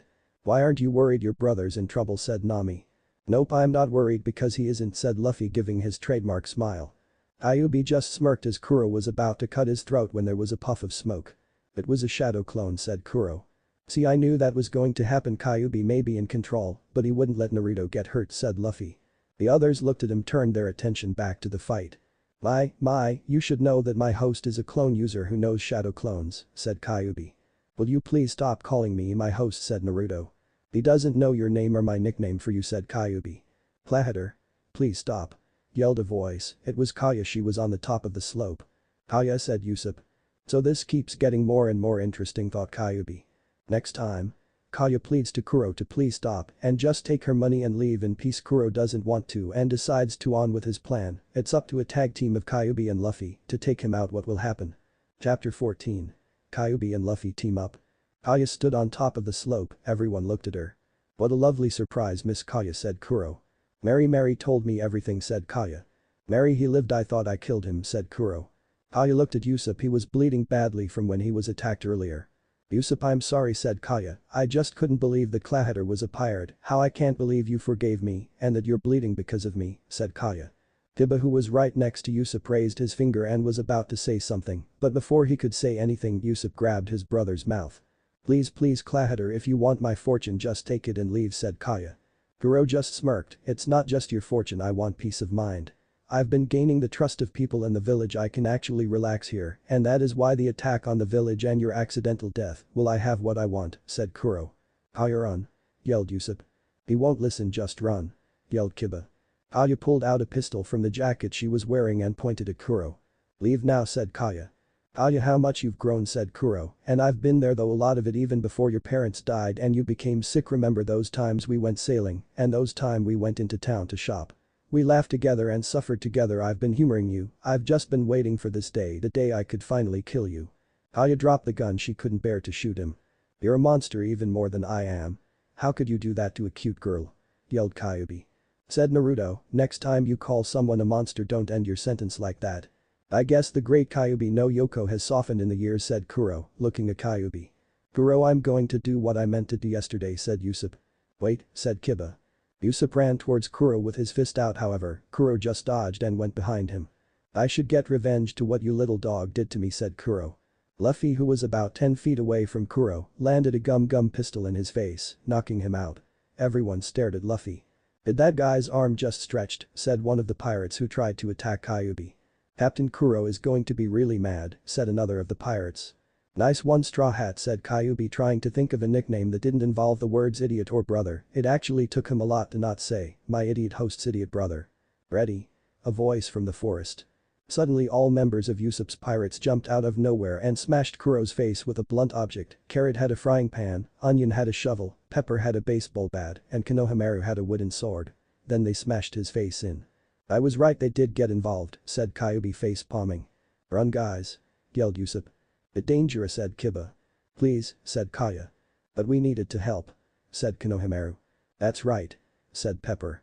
"If we didn't then we would be a disgrace to Usopp's pirates," said Carrot. Kuro got up, he adjusted the glasses with the palm of his hand, then they shattered. The four young boys became scared just as he looked like he was about to attack him. He walked past them very quickly and looked at Usopp. Then he kicked him. Kiba and Sakura ran towards Usopp. "You alright?" said Usopp. "He'll be fine," said Sakura. Usopp was about to say something to his crew, but Kyuubi said, "Perhaps everyone should run away and protect her, his speed is almost inhuman, not that I detect a devil fruit in him, or that he's Jinchuriki himself, but perhaps if everyone goes to protect Kaya, there may be chance it will be a perfect opportunity to Pinocchio and the dog to rest up. I can take him on, but I will need help from Straw Hat," said Kyuubi. Luffy smiled. "But," said Usopp. "You're in no position to fight, all you need to get out here," said Kyuubi, "particularly since most of you would have nothing to do since I took out all the other members." "He's right," said Sakura. "What else would we do?" asked Sasuke. "Well, I'm staying here," said Nami. "Why?" asked Zoro. "I'm staying to protect my treasure," said Nami. "Okay," said Kyuubi with a sweat drop. Kuro gave them a look of "oh no, I'm not letting you get away." However, before he could stop them, several Kyuubi shadow clones began to attack Kuro. When he got rid of them, several more showed up but didn't attack him, they just stood there, then they transformed in female naked versions of Naruto, with the eyes of Kyuubi of course. Dango stood there with his mouth hanging open, Nami sighed, while Luffy stood there laughing. Those members of the Black Cat Pirates who were still conscious fainted from blood loss. Kuro just stood there like nothing happened, the others fortunately left. "What was that?" said Naruto. "That's your harem attack," thought Kyuubi. "I thought it might have worked on him, oh well." "Yeah right, you just wanted to do that," said Naruto. "They got away, didn't they?" thought Kyuubi. "You thought that could stop me?" yelled Kuro, destroying all of the shadow clones. "Django, go kill her now." "Right," said Django, running to the forest following the others. "Hey. Do you think it's a good idea to let him go?" asked Nami. "Don't worry, they'll be fine," said Kyuubi. "So do you want the first move or should I?" "I'll do it," said Luffy, gum pistol. He shot a punch towards Kuro. Unlike last time he was hit, this time he jumped onto Luffy's arm and stood on it. "Don't pull back your arm," yelled Kyuubi. Kuro began to run towards Luffy. "Pull back your arm. Pull back your arm," yelled Kyuubi. Kuro ran up to Luffy and kicked him in the face. "Luffy," said Nami. "He's fine," said Kyuubi. Meanwhile in the forest the others were taking a rest. "I have a feeling that hypnotist will show up," said Sasuke. "So what are we going to do?" asked Sakura, who happened to have some bandages with her and was bandaging Usopp's wound. "We take different parts of the forest and guard from there. Usopp's pirates will be last resort," said Kiba. "Who made you boss?" said Usopp. "Let me guess, your plan somehow involves a beehive, a firecracker and something I can't think of," said Kiba. "No, I wasn't planning anything like that," said Usopp, who began to shift his eyes. "I'll help defend the outside too," said Konohamaru. "Wait, I don't think that's a good idea," said Kaya. "I just said help," said Konohamaru. Then three more of him appeared. Usopp, Kiba and the other members of Usopp's pirates' mouths dropped to the ground. "When did you learn to do that?" asked Kiba. "I've been practicing in secret, they're just regular clones, but they should distract him just enough," said Konohamaru. "But last week you couldn't do any," said Pepper. "That's some practice," said Kiba. "Can we please get back to matter at hand?" said Sakura in an annoyed way. "Oh yeah," said Konohamaru. "Each of us should go in a different direction, hopefully if someone comes we can fight them," said Usopp. "Whose plan is this again?" asked Kiba. Usopp just laughed nervously. Usopp was about to leave when Kiba grabbed him from behind. "Oh no, you're not going anywhere." "What do you mean?" asked Usopp. "You're going to follow that demon's advice and rest," said Kiba. "You know you should." Usopp sighed, his brother was right. He sat down next to Kaya. The crew, Kiba and the Konohamaru clones left. "You know, maybe we should set traps in case he does come," said Carrot. "Why would we do that?" asked Onion. "It's best if we leave those two alone," said Konohamaru. Pepper nodded in agreement and all of them left. So Usopp and Kaya were alone unless you counted the unconscious Akamaru on Kaya's lap. Neither said anything, both were also blushing slightly. Back at the slope, Luffy got up. "Hey, you cut my lip," said Luffy. "See, I told you," said Kyuubi to no one in particular. Then realized something. "Let's do that combo thing you and Kid often do," said Kyuubi. "It's called the fox-monkey combo," said Naruto. "Whatever," thought Kyuubi. Kyuubi made 3 shadow clones, however Kuro dodged them quickly. Damn, said Kyuubi. Luffy looked around and then went over to a nearby boulder and picked it up. Kuro almost struck him and got his katana claws of one hand stuck in the Luffy moved and it broke off. Then and his clones ran over to Kuro, all of them kick him into the air as Luffy used the gum pistol on him, this sent Kuro flying into a wall. I've been planning this for years. I'm not letting some brat who ate a devil fruit and a Biju possessed kid ruin my plans, said Kuro. You're not even a real pirate, you quit, you have no idea what it takes to be a real pirate, said Luffy. Kuro let out a small growl. I'll tell you what I went through, said Kuro. He began to tell them, rant, about how he grew tired of being a pirate and came up with his greatest plan, faking his death, taking a job as a butler for a rich family, and waiting 3 years to kill them. It's a shame that Kyuubi moved his hand in a manner that made it seem like his hand was saying what Kuro was saying, which caused both Luffy and Naruto to snicker. Even Nami, who was watching this, couldn't help but to laugh a little. I'm surprised you did that, said Naruto. Well, normally I wouldn't do something like that, but the guy deserves it, thought Kyuubi. Good one, laughed Luffy. I'm talking here, yelled Kuro. Both Kyuubi and Naruto ignored him, thought he continued to rant. And in order for my plan to succeed I must get rid of those who know my secret, said Kuro. Wait, that's evil, said Kyuubi, killing your own men. What? Said one of the Black Cat pirates who was now conscious after either Kyuubi's mauling or the harem attack. Captain Kuro, you can't mean that, said another of the conscious men.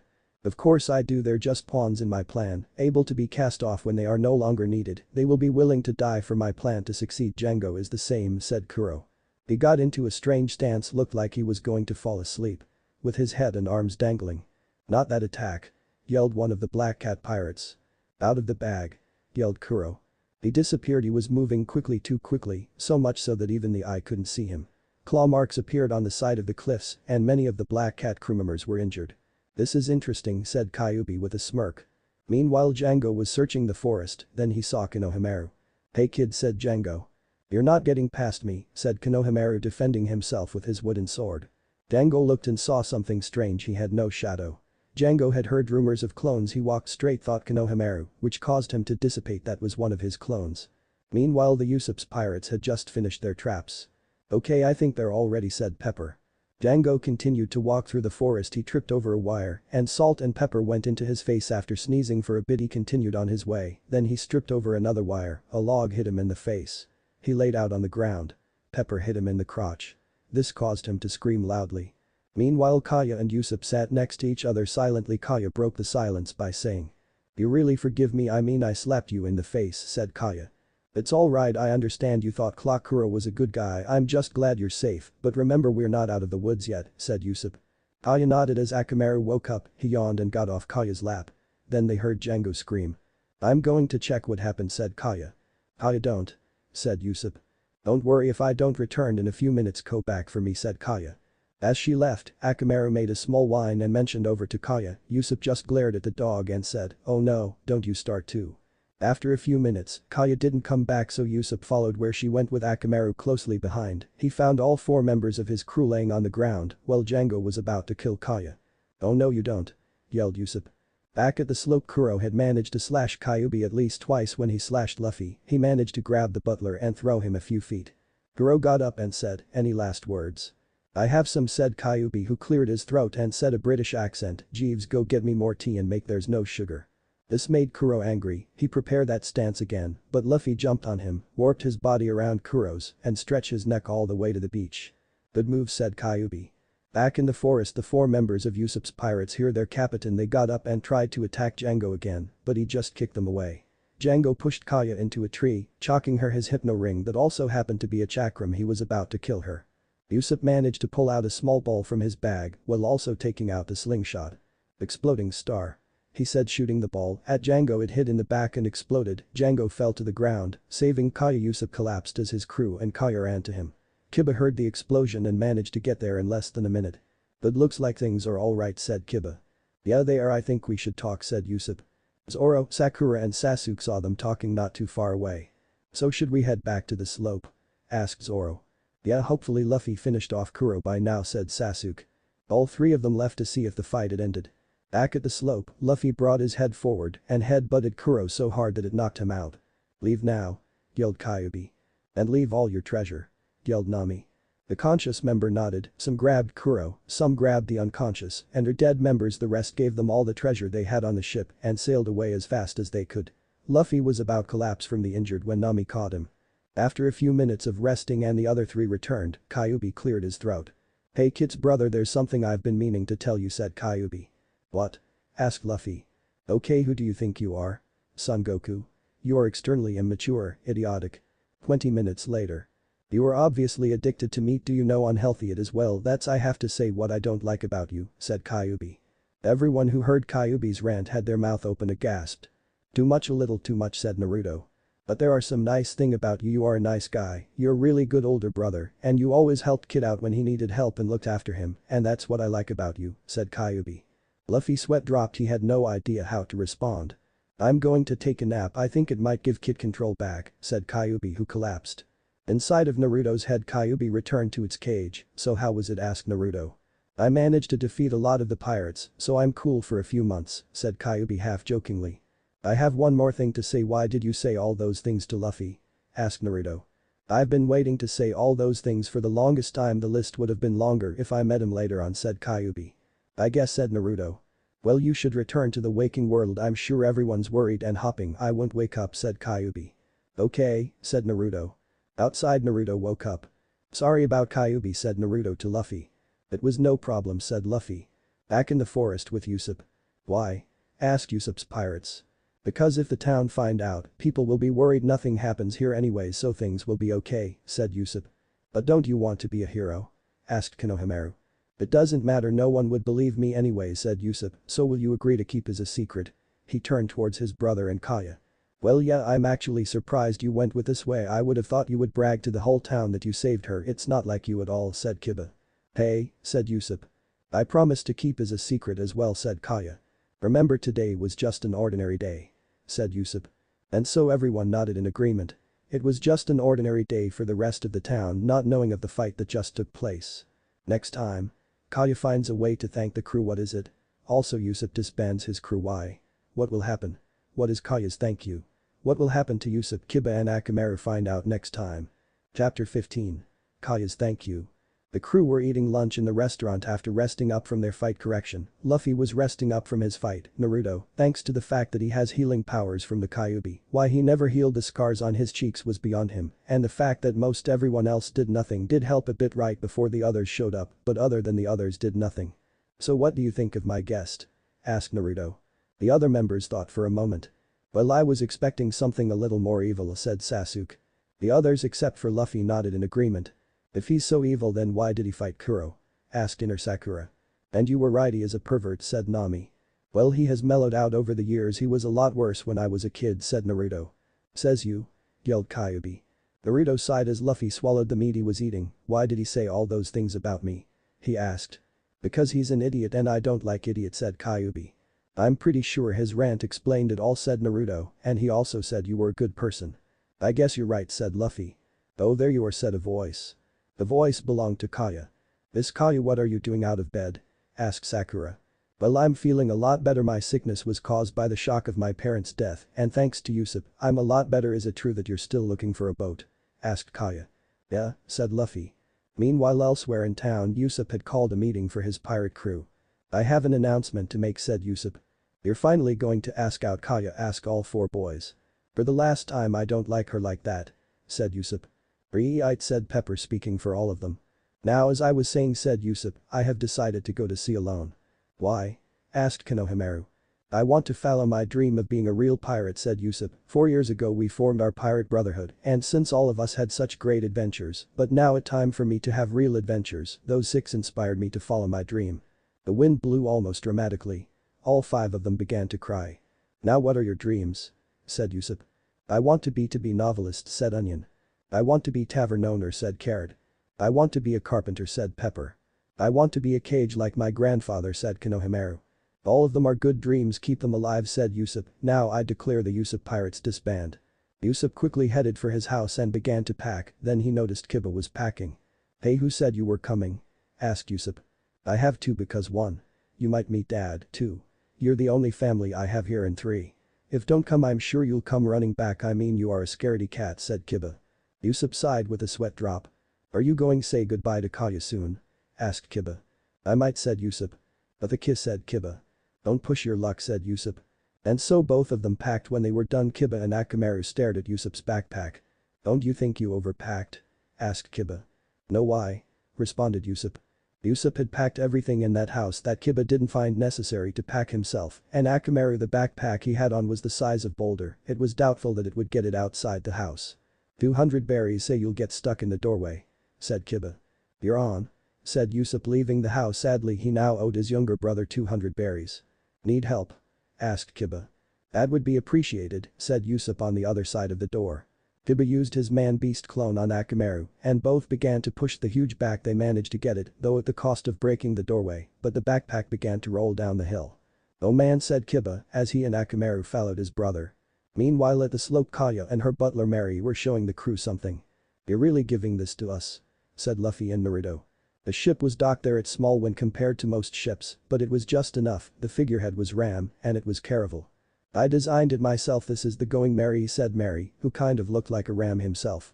"I can see where the design for the figurehead came from," said Kyuubi, snickering a bit. "The way to steer this," said Mary to Luffy. Maybe you should tell me," said Nami with a sweat drop. "I also stocked it with supplies," said Kaya.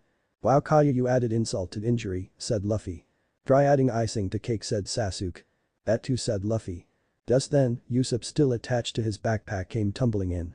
"Yusup," said Kaya. Right before he could crash into the Going Merry, Luffy and Zoro managed to stop him by kicking him in the face. They did mean to kick him in face, it just ended up that way. "Thanks," said Yusup, because their feet were in his face. "Hey!" came Kiba's voice, followed by Akamaru. Once again a dog then saw Luffy, and Zoro managed to stop Yusup. After moving all that needed to be moved onto the Going Merry, Kaya and Yusup and said their goodbyes. "So you're really going?" said Kaya. "Yes, I'm going to follow in the footsteps of my father and become a pirate," said Yusup. "Oh," said Kaya, who seemed a little sad. "But I promise I will return, and when I do I will many more stories, but this time for real," said Yusup. Kaya gave a smile. "Unless he somehow warps them into a strange lie," said Kiba. Yusup's sweat drop. Why would he need to warp his stories into strange lies? "Oh yeah bro, are you going to kiss her goodbye?" said Kiba. "Hey, I said don't like her in that way," yelled Yusup. "Yeah right, you're in denial," said Kiba. Kaya blushed slightly. He also giggled for a bit. "I will miss both of you," said Kaya. Akamaru barked. "I'll miss you too, Akamaru," said Kaya. Yusup turned to the crew who hadn't left yet. "You know Luffy, maybe we'll cross paths one day." "What do you mean?" asked Luffy. "You guys are coming with us, right?"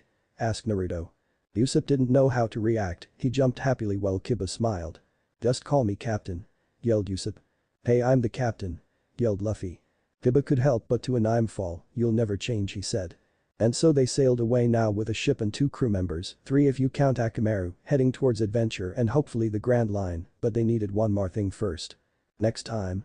After choosing a name for their crew, along with a cool nickname for Naruto, and an awkward reunion with Johnny and Yasaku, old bounty hunting buddies of Sasuke and Zoro, they realize something: no one in the crew knows how to cook very well, but with help from the bounty hunting duo, they are sent on the right path. Thanks for watching, Shinobi Squad. If you enjoyed this what if, hit that like button, subscribe, and ring the bell so you never miss the next twist. Drop your theories in the comments, I'm always reading. Want more Naruto heat? Check out the other videos on the channel. Stay sharp, stay awesome, and remember even shadow clones need love. Peace out, Shinobi.